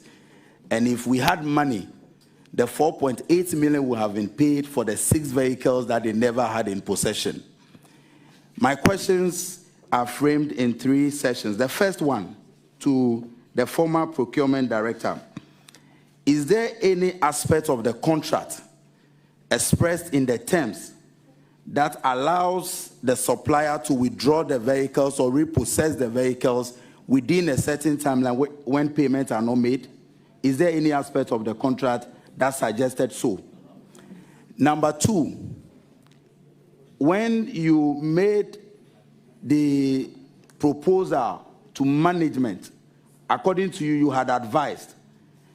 Can you brief us the processes by which advice from your outfit, the processes that it goes through before it is implemented, so we know who and who were involved in the process before the payments were processed to the BTA stage? Can you take us through the process? Thank you. Just to add to it, you said you spoke to somebody higher than you. You advised somebody? Yes, please. Who did you advise? And what permission did he give you to release the vehicles? We need that memo. We need the memo. The memo. Mr. Chairman, I had discussion with my boss. And also... Your boss has a name, right? Who is that boss? Mr. Lawete. I'm sorry? The then acting chief director, Mr. Lawete. And I also had a discussion with the director of finance and administration. Was this all verbal or in a memo form or documented? No, they were all verbal. I'm sorry? They were all verbal. They were all verbal. Yes, Mr. Chair. And you want us to believe it? It wasn't documented. It wasn't written. It was all verbal discussion we did under the circumstance. Hey, you are Lands and Mineral Resources. Where are you now? Lands and Natural Resources. Yes. So somebody comes there to sign a contract with the chief director. You have the authority to alter that contract, right? Because you are a procurement manager. Mr. Chair, I didn't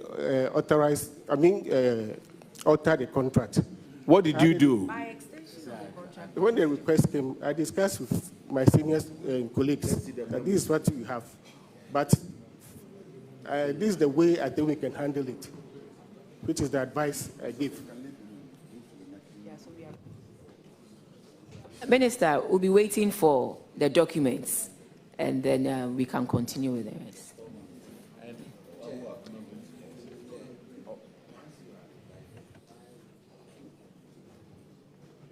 Oh, he has to prove that he got permission from that guy. Yes, but that's hearsay. But just to let you know, I'll have a special report to the Attorney General for your prosecution. Now let's move to the next one.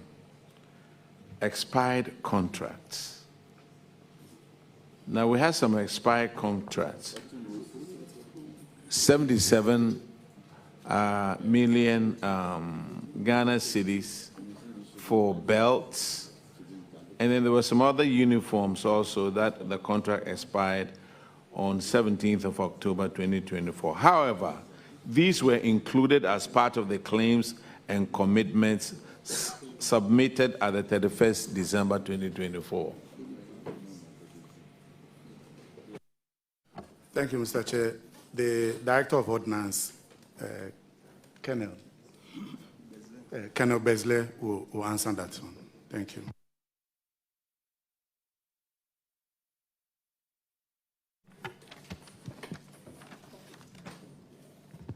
Mr. Chair, it is true that at the point of audit, it was established that we had 2 expired contracts.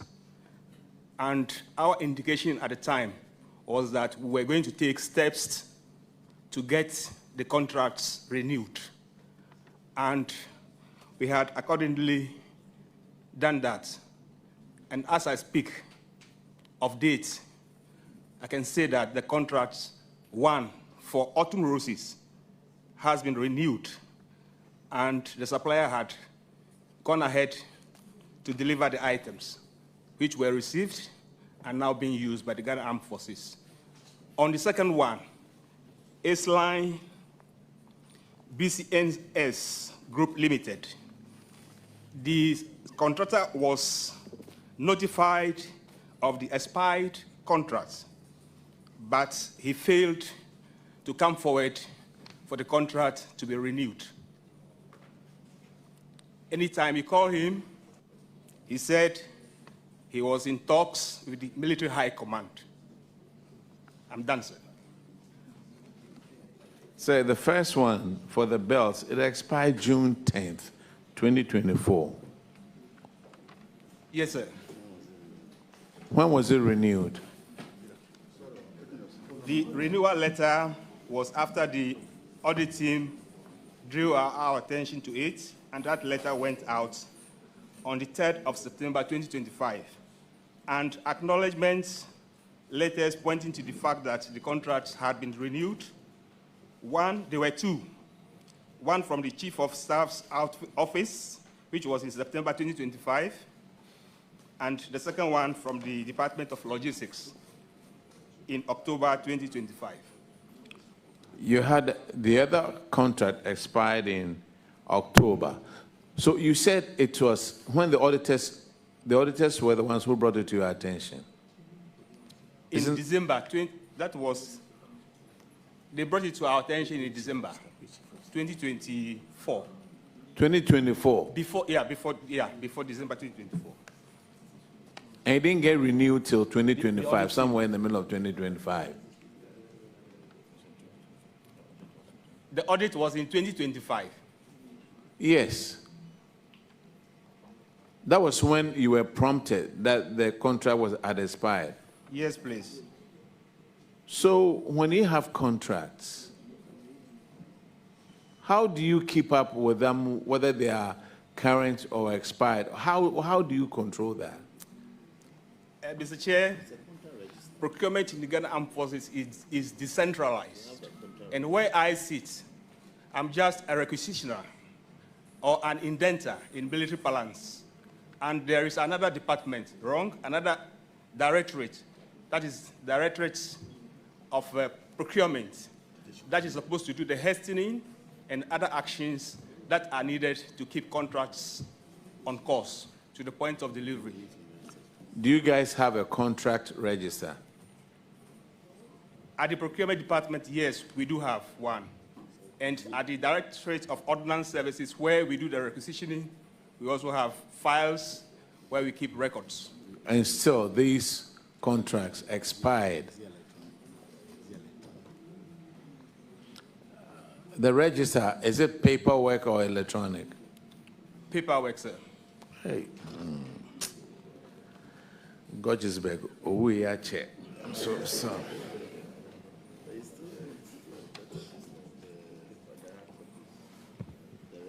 Okay, go on there. Yes, Mr. Chairman, thank you very much. This one is related to unsupported commitment, about 42 million, about 4.5 million Ghana cedis commitment were rejected due to insufficient supporting document. Mr. Minister, what is your stake with regards to this? Thank you, Honorable Chair. Our Director for Engineering Services will answer that one. Thank you. Mr. Chair, at the time of auditing, the Directorate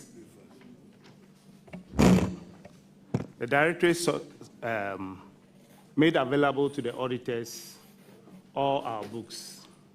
And this included works that were due for payment and the amounts that were still sitting in the contract as commitment.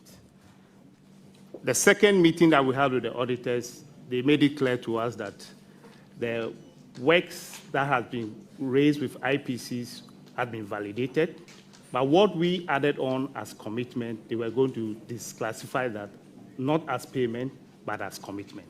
So that was the understanding we had at that stage. The amount rejected, are you okay with that?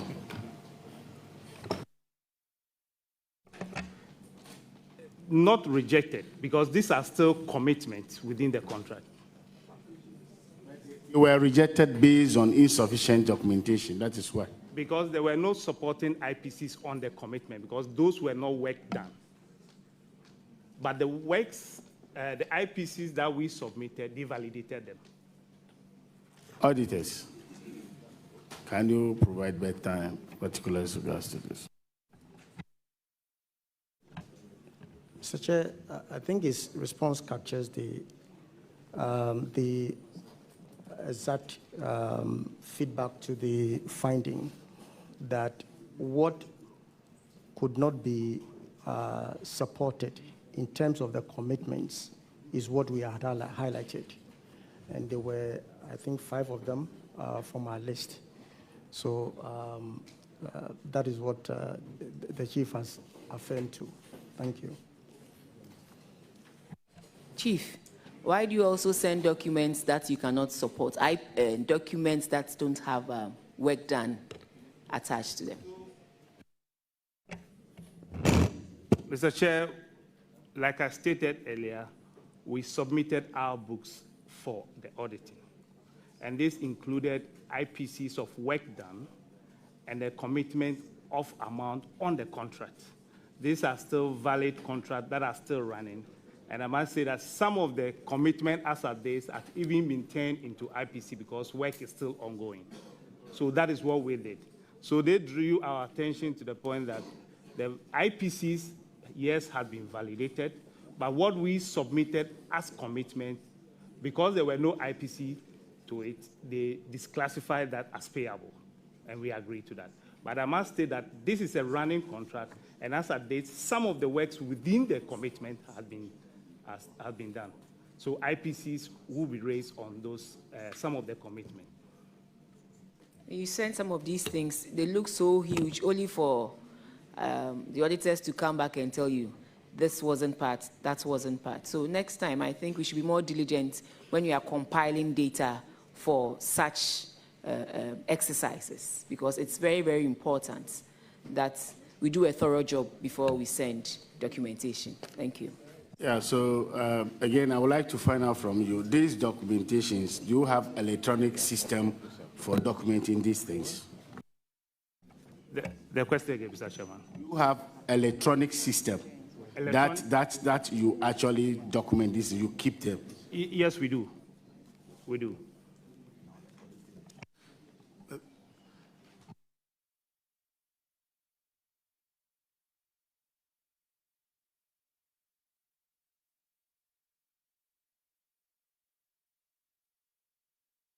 Thank you, Mr. Chair. Minister of Finance ask you to submit your liabilities up to 31st of December 2024. And in submitting to the Minister of Finance, you included a claim amount of 40.9 million Ghana cedis.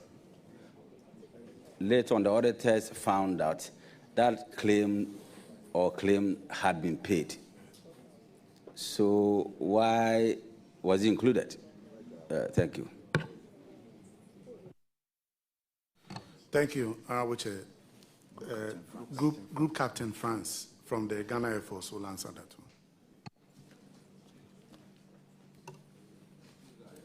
one. Mr. Chair, respectfully, this transaction is in connection with the presidential jet. So there were requests made for funds to pay for the maintenance of the aircraft in France. So I have with me here a letter written from the Office of the President requesting for the money.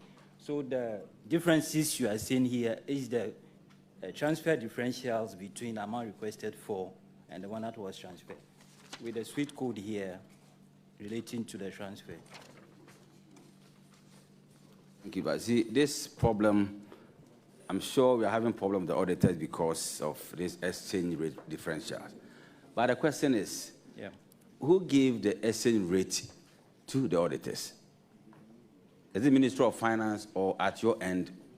In short, is it government or the auditors? Sir, they are better placed to answer that.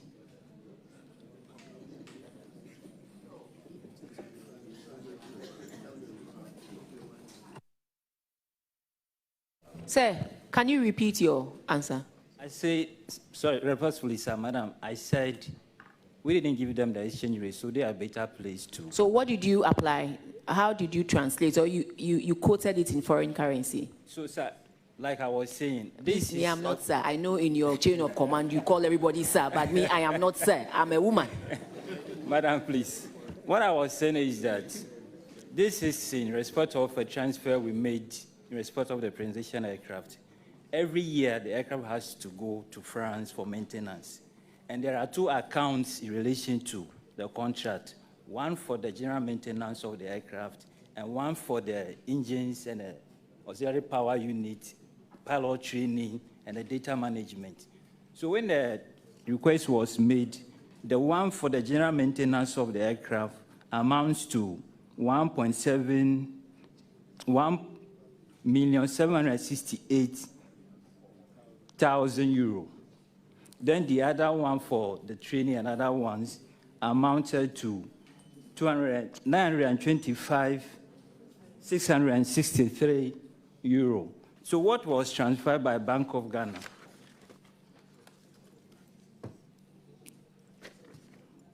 In respect of the first one, they transferred 1,674,000 euro. Then the second one, they did 841 million euros. So the differences between the transfer and the amount requested for is what accounted for the amount here. But, do you have an account that these monies were taken from?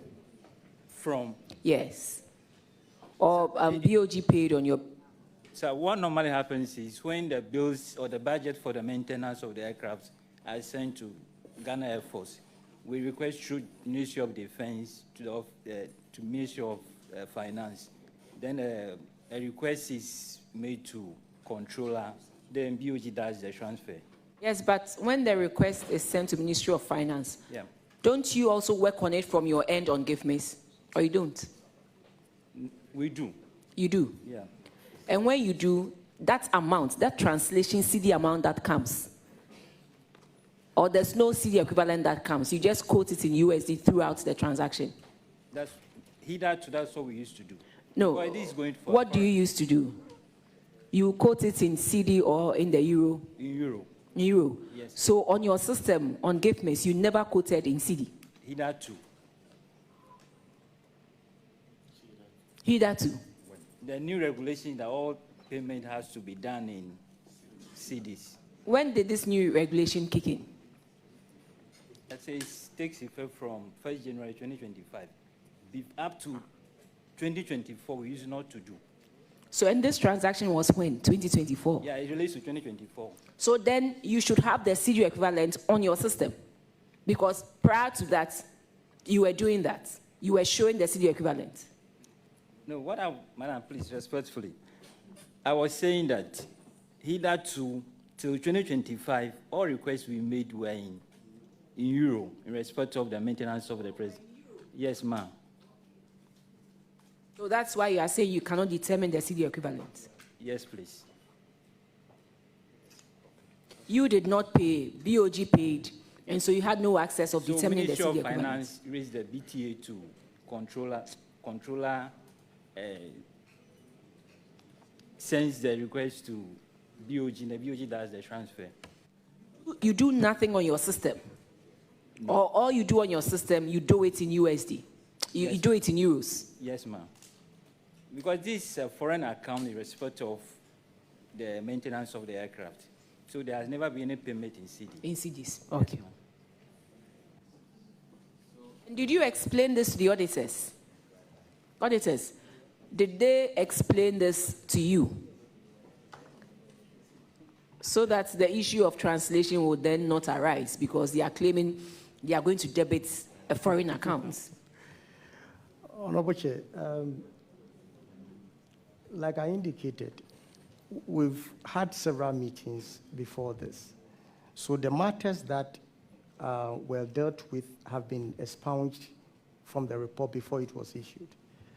So these items coming up, well, we are hearing it, yeah, but the matters that we came up, which we needed to resolve, actually were resolved.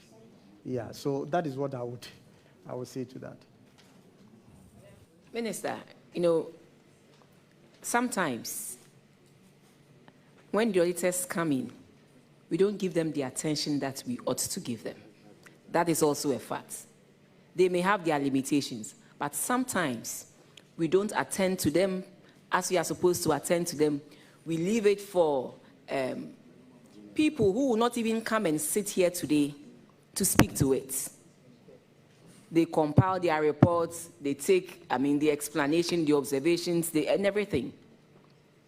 And when they say management response, it is not even at the management level. It is somebody sometimes way below who may not understand the issues as management will understand. The auditors capture that as that of the MDA. You come here and then we want to argue with the auditors that this is contrary to what you said. This is not this is not that. So, Minister, I think you should set up some, at the level at which the auditors will meet, people should be at a certain category before they can meet the auditors. People who can be responsible, people who can come here and speak to that effect, people who are in the form of management, so that when the auditors put management response, we know that it is coming from the right people. Because sometimes, just as they may have limitations, your people too ought to do what is expected of them. Yes, Honorable Chair, I think I agree with you. I believe that even before the auditors come, management must meet and know the issues, so that at the exit conference, there are things that the auditors must be confronted with. It must not be as though whatever they say is a situation. If you have a counter explanation to what it is they have raised, they must be confronted with. So we have had that discussion that before auditors come to us, we must have a meeting, and before the auditors leave too, management must appreciate all the issues that have been raised. So I agree with you on that. Thank you. Okay, MP for Mio. Thank you so much, Mr. Chair. Yes, I want to provide a little clarity with regards to transactions dominated in foreign currencies. The gift system, when it was introduced, and even up to date, the reporting currency is CD. And so every transaction going through the gift is CD. So with regards to this transaction we are talking about, usually you would apply through the Ministry of Finance. And of course, you know the Forex. So at the time Ministry of Finance is doing the release, definitely they would have to get the going rate, that's the exchange rate at that time, and then used to do the release letter and convert and do the release letter to the CD. So when you are doing your PV on the system, please, you would have to do the PV. I mean, the institution, you do the PV, request for the payment. You do it in CD, but when it gets to Bank of Ghana has to transfer Forex to the beneficiary. That's when the issue comes. So when it happens like that, usually it brings the issue of foreign exchange differences, because most definitely, the time the Minister of Finance quoted the exchange rate and the payment date, there will be differences. So Bank of Ghana was advised that they should pay exactly how much the city can pay. So they should not concentrate on the exact foreign currency. Otherwise, it will throw the account of the ministry it will go off balance. So what happens is that at the end of the day, they will not be able to get the exact Forex to pay the beneficiary. So the ministry now, you have to go back and reconcile. When you reconcile and you get the differences, that is when you apply to the Ministry of Finance again, but attaching the supporting documents so they can go through and then further give a release so that you can cover that differences.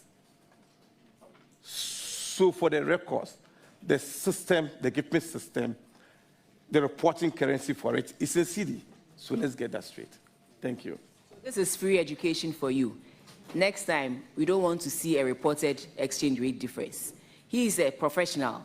He was with Controller Accountant General, so he speaks on authority. And I hope we all take a cue from that and do the needful. So that if there are any differences, you go through the process and seek permission from Ministry of Finance. Yeah. Well appreciated, ma'am. Yes, Commander, I would like to find out from you, during the exit meeting with the auditors, were you there? Yes, please. Explain these issues to them. Yes, I did. No. No. That's the popular, you and I were not there. Because the auditors are saying that this matter never came up.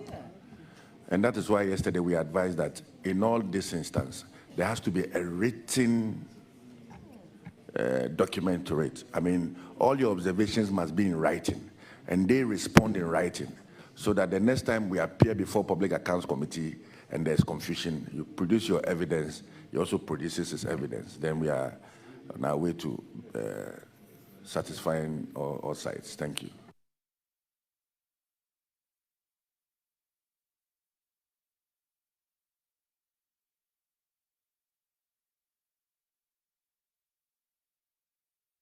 All right, Minister of Defense, I think you hear from us. No, we are waiting for the documents. Oh. Where's... Documents. We're waiting for it. She said something about documents. Are they here now?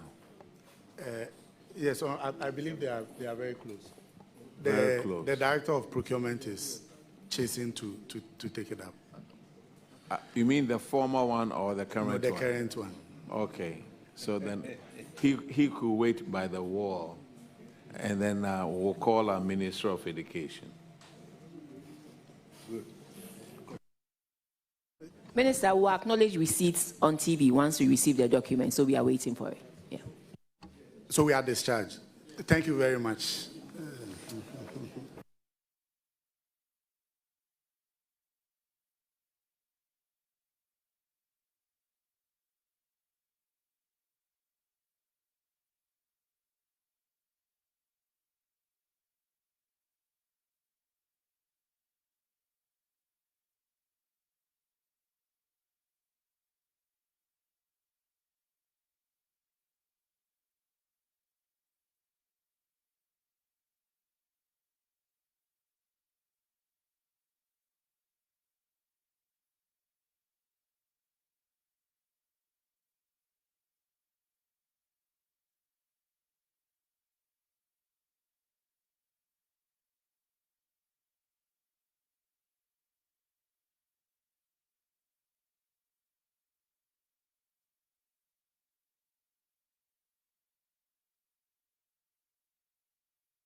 Ministry of Education, if you are here, please be seated.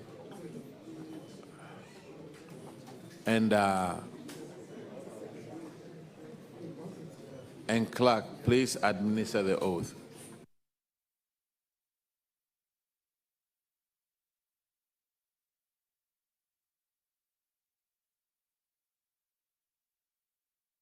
Anybody connected with the Ministry of Education, the Vice Chancellors, everybody come in and then take the oath. We are grateful. That's what I wanted to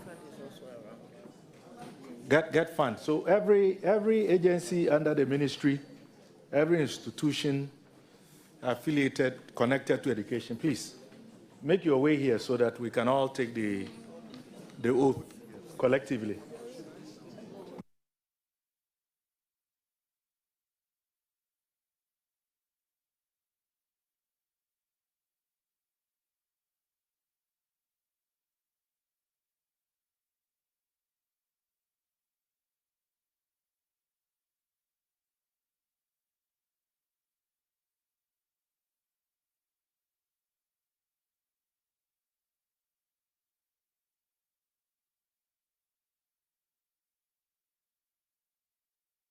Yes, please. Yes, so I say you put your name there and continue. Yes, so I, do in the name of the Almighty God swear. Do in the name of the Almighty God swear. That the evidence I shall give before this committee. That the evidence I shall give before this committee. Touching the matter in issue. Touching the matter in issue. Shall be the truth. Shall be the truth. The whole truth. The whole truth. And nothing but the truth. And nothing but the truth. So help me God. Okay, Honorable Minister, may you and your delegation introduce yourself.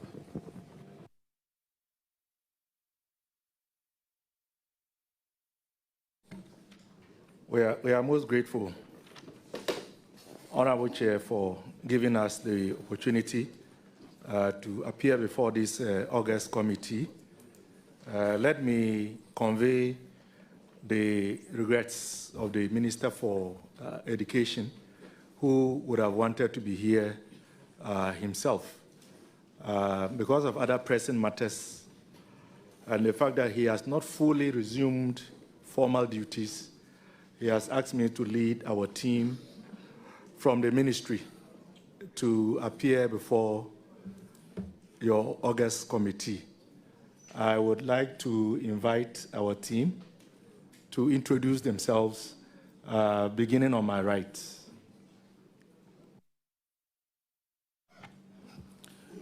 My name is Dr. Imoro Musa, Acting Director of Finance, GES. My name is Benson Jerry, Internal Audit, GES. Smile GC, Deputy Director General in charge of Management Services, Ghana Education Service. Lydia Isua, Chief Director, Ministry of Education.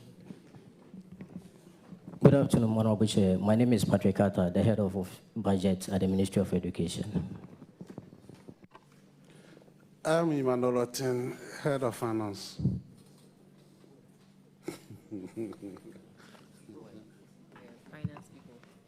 All right, Honorable Yao,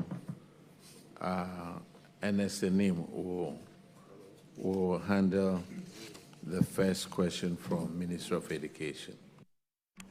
Thank you, Chair. Minister, you're welcome with your team. Since I'm starting education, I would just want to run through the summary of validated position. So the total claims by the Ministry of Finance was about 6 billion, out of which 228,553 million was rejected in the claims that were submitted. So I would want to start with the first issue, which has to do with some differences of about 3.4809 billion in total arrears and commitments, which was reported in the Ministry of Finance schedule, but could not be supported by the Ministry of Education. And there are some 3 items that were not supported by the Education Ministry. Before then, I would want to find out why that discrepancy before we go into the details.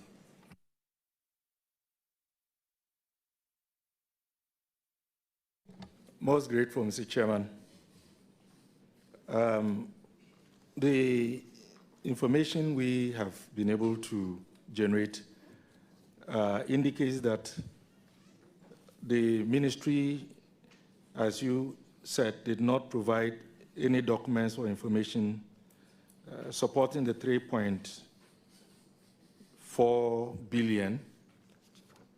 But this is because this was a subvention that had been paid by the Comptroller and Accountant General at the time we were furnishing the auditors with the schedule and the expenditure.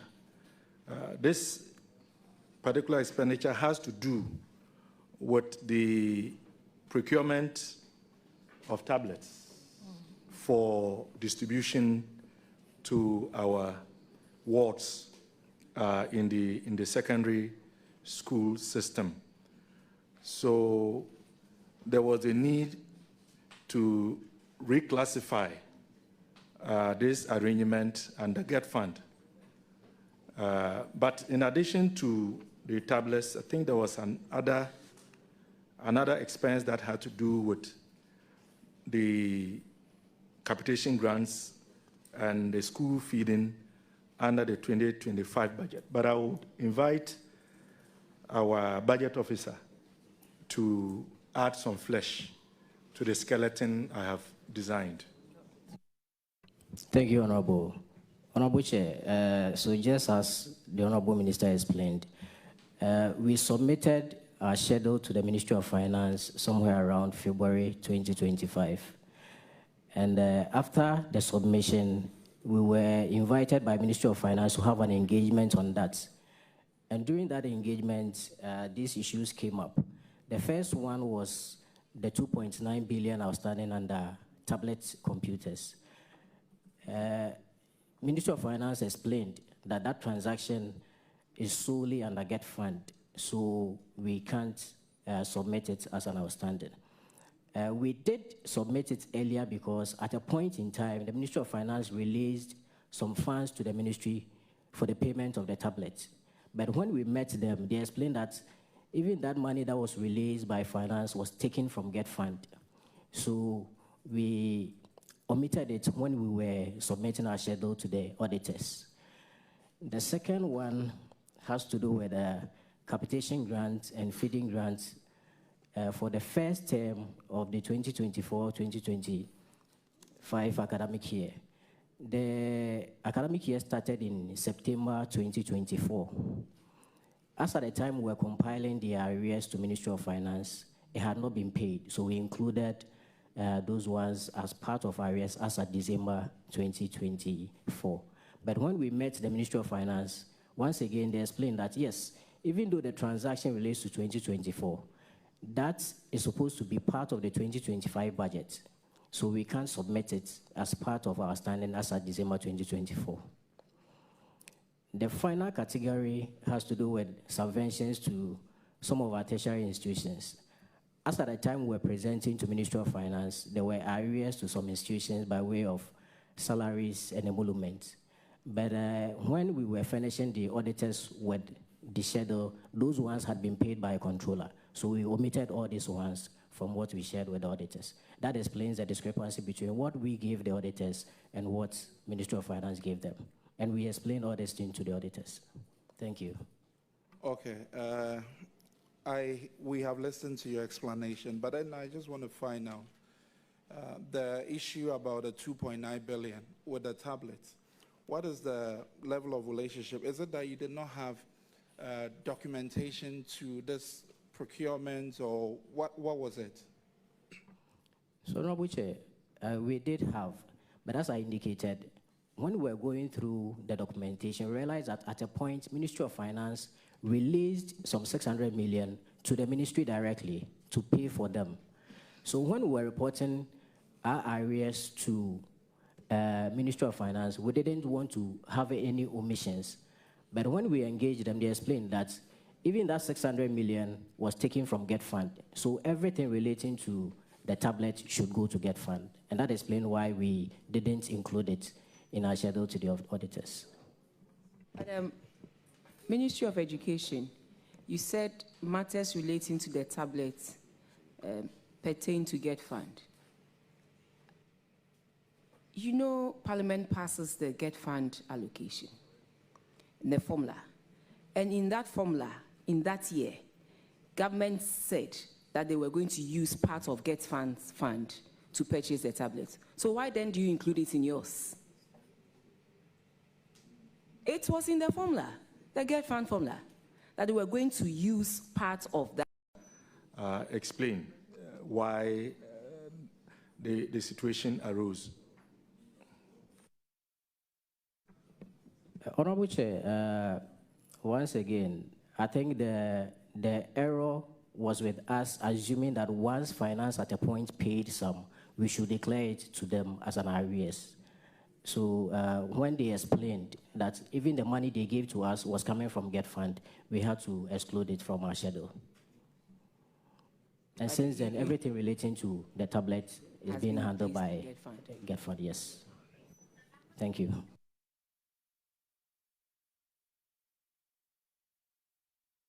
So, yeah. Okay, so the next infraction will be taken by Honorable Akwesi Kwenedu. Thank you very much, Chairman.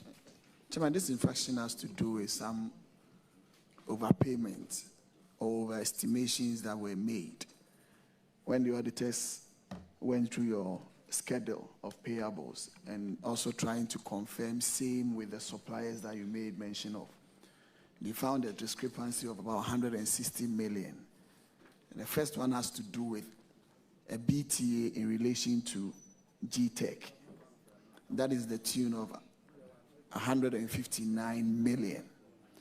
But when the auditors, per their report, contacted GTech, GTech said, you don't owe them, so there ought not to be any payable in that schedule in relation to them. So I would want us to speak to that one, and also very importantly, also to Spence Estate, Ghana. You put in the schedule 799,810 Ghana cedis. But a confirmation from the vendor, that is Spence Ghana, said they were owed 79,810. So what accounted for these discrepancies that had to go for it to be rejected? Honorable Chair, with your kind permission, I would invite our Director Budget to respond.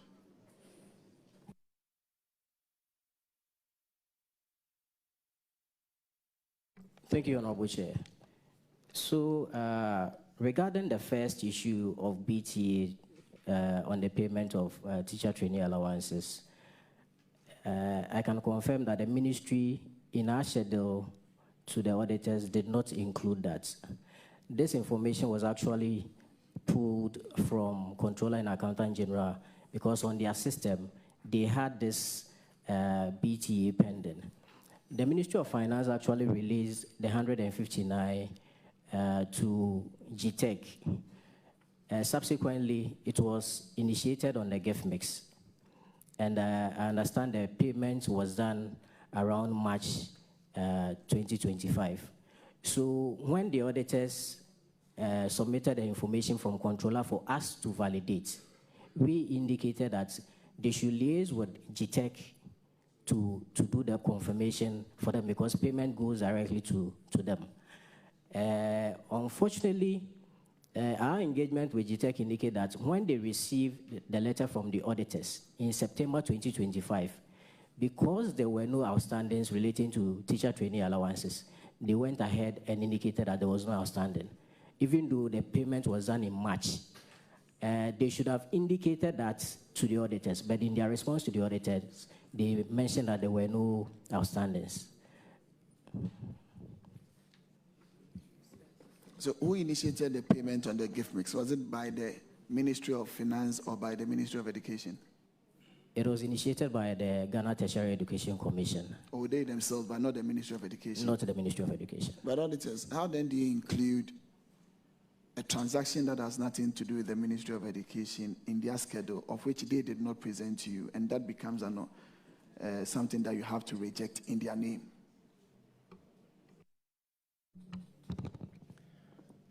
Honorable Chair, per the schedule we received from the Ministry of Finance, the 159 was included in that schedule. And that was what you received from Ministry of Finance, but not Ministry of Education. And I think when you met them also, they also made an indication to you that they have not processed any payable of this sort. So I believe that you could have taken it out rather than put it in their name in their report. Okay. Honorable Chair, can I just clarify? You know, this audit is a special audit. We had a baseline information. We're given a figure to go and validate. So at the end of it, whether we have accepted or rejected, we needed to report it so that at the end, we get the quantum of the baseline. If it had just been auditing maybe Ghana Education Service, it could have been dropped. Director, I agree with you. That is a special audit and you are doing a baseline report. But the point is this. This is a report that we are talking about the Ministry of Education, first and foremost.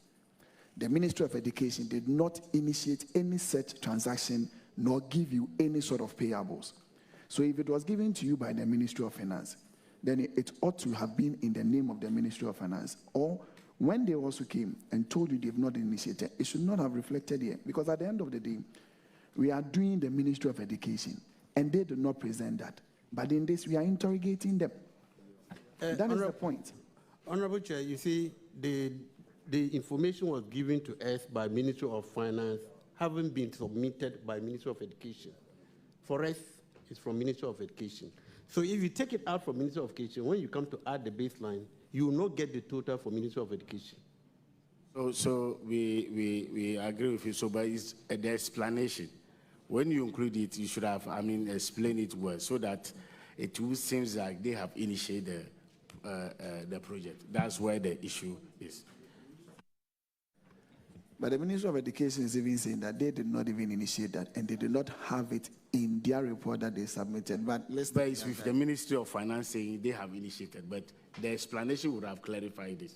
I think that was the issue. Can we speak to the Spencer Ghana, Estates Ghana also? Yes, Honorable. So the issue with the Spence Ghana was actually an error in an earlier correspondence the ministry sent to Ministry of Finance. I understand after the debt restructuring, some of the projects were put on hold. Ministry of Finance requested for some information, and in submitting so, instead of 79,809.74, in here we have 799,809.74. So there was a 9 somewhere, but previous and subsequent correspondence with Ministry of Finance and the funders, this is a Kuwaiti fund project, has the correct figures, which is what the auditors have indicated, 79,810.74. So that was clearly a typo, and we drew the auditors' attention to it when they interrogated it.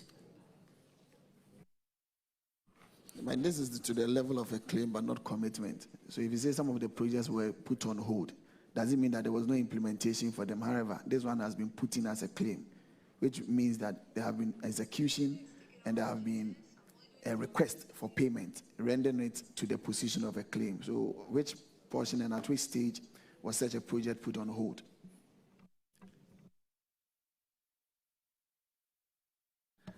Honorable Chair, with your kind permission, I want to invite another of our officers to respond to this. FPMU, proceed. Thank you, Honorable Chair.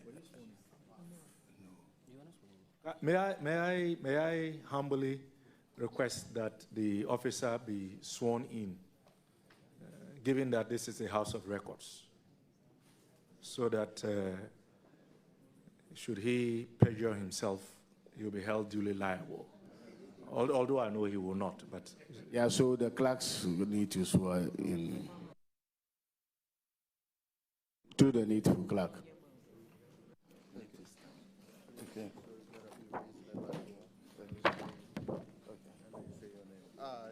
I, Nilante Kwakupom, do in the name of the Almighty God swear. Do in the name of the Almighty God swear. That the evidence I shall give before this committee. That the evidence I shall give before this committee. Touching the matter in issue.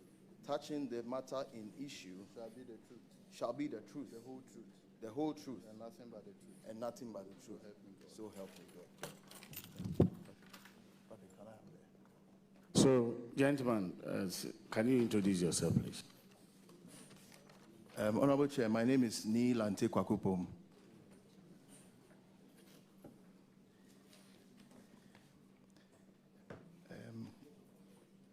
Can I proceed, please? Okay, Honorable Chair, thank you very much. The contract in question is part of the expansion and development of 28 number existing senior high schools under the Kuwait-funded project. Under the Kuwaiti-funded project. There were a number of certificates that had been presented to the Ministry of Finance and subsequently to the Kuwaiti Fund for actual work that had been done. These certificates were submitted in 2023. In particular, that of Spence was submitted on 21st February 2023. This is a letter from the Ministry of Finance to the Kuwaiti Fund. And the amount was the 79,809.74, which is the same amount the Ministry of Education used in preparing the withdrawal application, which was submitted to the Ministry of Finance. So these withdrawal applications went to the Kuwaiti Fund. In 2024, in April 2024, we did a letter to the Ministry of Finance because at that point, most of those works had been stalled. We did a reminder to the Ministry of Finance for payment of some of these contracts, including that of Spence. And in that letter requesting for payment, unfortunately, there was a mistake. Instead of 79809, it was captured at 799,809.74. And during the audit, it was made clear to the auditors, and we submitted the documents to support it. Thank you very much. But however, you see, this is a very great mistake that you've made. In just one figure, multiply the amount that we ought to be paying in excess of about 1,000 times. And I believe some due diligence will not bring us here. So once it's been corrected, I believe that next time proofreading be done on some of these letters, so that some of these figures. Because if we had money and we had paid, it would have gone, maybe a refund would have been made, but we would still have lost time value of that money for other projects. Yes. So, Chairman, I think the ratification has been done and we are going to go on that matter. Thank you. Okay, the next one is Honorable Jassal. Honorable Dr. Godfred Seydou Jassal, and it's page 178. Thank you so much, Honorable Chair. 178. So, Honorable Minister, this has to do with amounts that have been confirmed by vendors exceeding the outstanding claims to a whopping 25.2 million. Are you aware of this? Did it come to your attention? What occasioned it?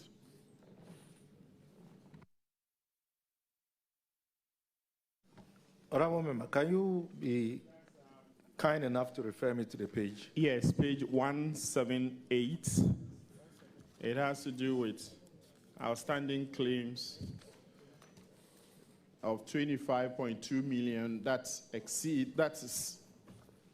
vendors have submitted that, which is in excess of 25.2 million.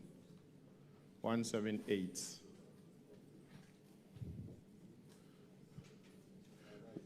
We've done some recalibration to see the integrity of your responses. Very well.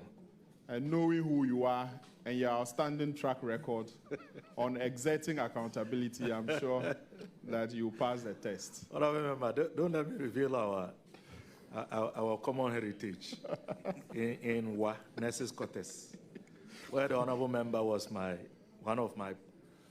member of my posse. And you know what that means. And you mentored in very interesting ways. And so you are here. We did some good things together. Honorable Member, I would like to invite Director Budget to respond to this. Thank you. So, Honorable Chair, this was basically due to the time lag between when we submitted the claim to the auditors and Ministry of Finance and when the auditors actually sought for verification from the institutions. So, for example, University of Ghana presented a confirmation balance of 35.3 million as against the 32 that Ministry of Education presented. And when we went through the schedule of the 35 million, we realized that they had included claims that were yet to be submitted to the ministry for onward submission to Ministry of Finance. And their reason is that these claims were accrued or these are claims prior to December 2024. So I have with me here the schedule from the University of Ghana, which relates to August to November 2024 promotion arrears. But this claim got to the Ministry of Education in August 2025. So we did not include this one in the arrears we submitted to Ministry of Finance because as at December 31st, they were not with us. But for the institutions, they will include everything they deemed as due prior to December 31st, 2024. Okay, thank you. I will assume that will rhyme well with the other academic institutions. How about Upgrade Development Limited? That's the first item. They submitted 1.2 million, and then it ended up being 1.63. Do you have any different explanation for that one?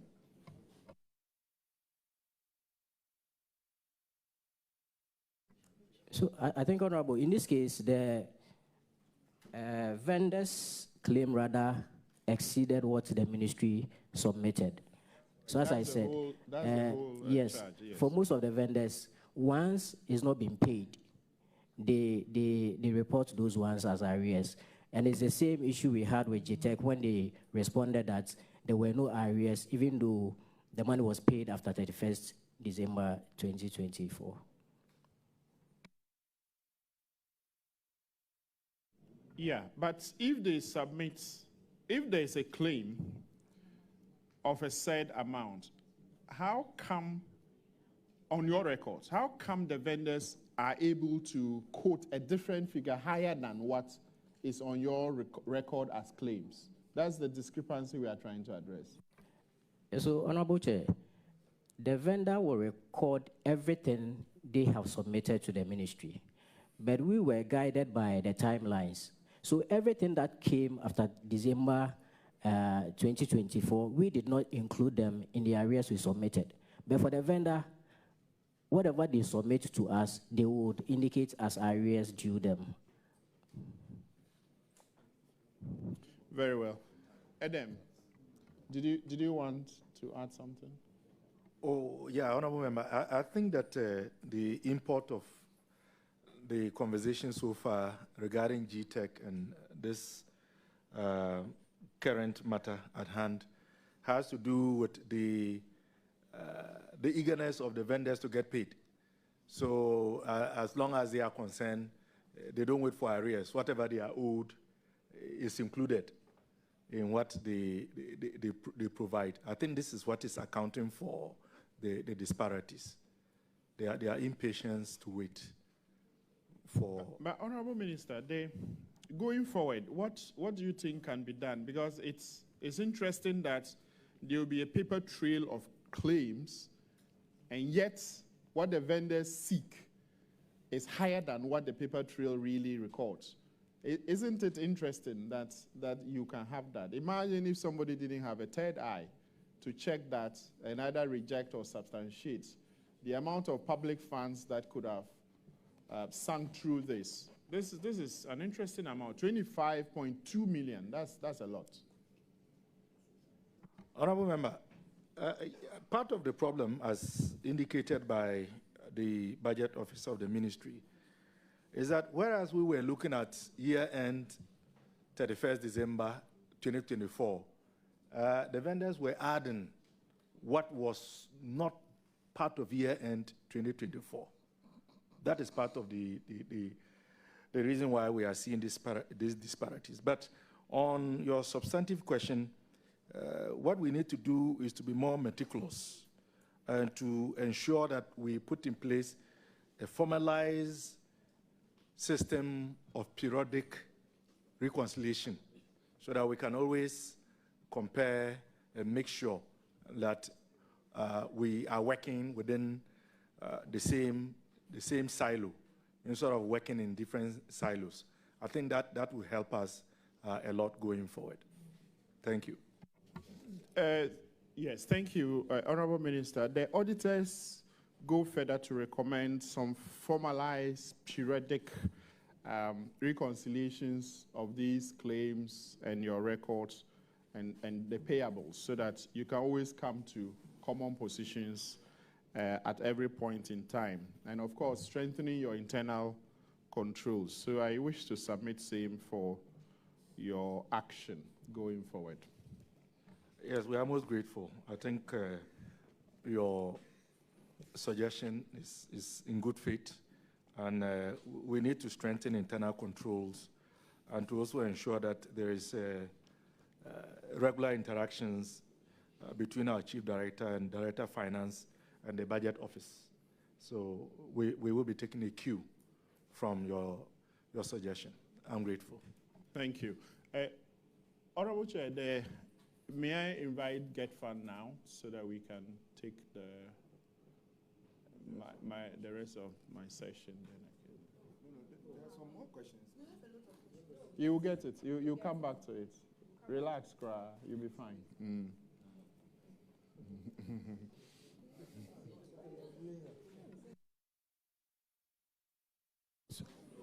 Get fund over here. Yes, I see the Director of Finance, but as is customary, he will have to be sworn in. Though he's my senior, these are formal matters, so he has to be sworn in.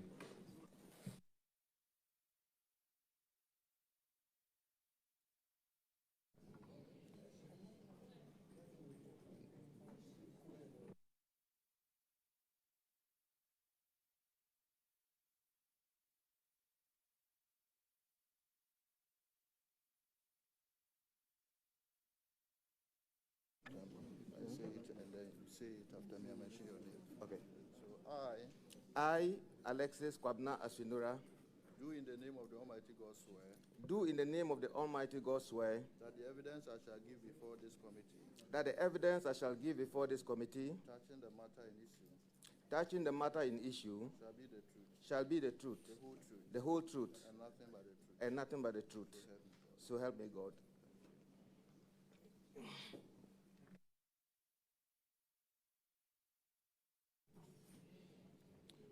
Honorable Minister, may I refer you to page 247 of the report, please?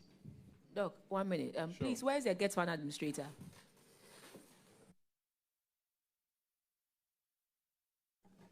Yes, please go ahead. Mr. Chairman, the Get Fund Administrator was given a few days off to attend to family matters. And so I'm here with the deputy. I think he stepped out before we were called. He's around, he's within the premises. Thank you. Yeah, but this is the second time he's refused to attend upon the committee. We will not take it for the third time, respectfully. So just pass on the message.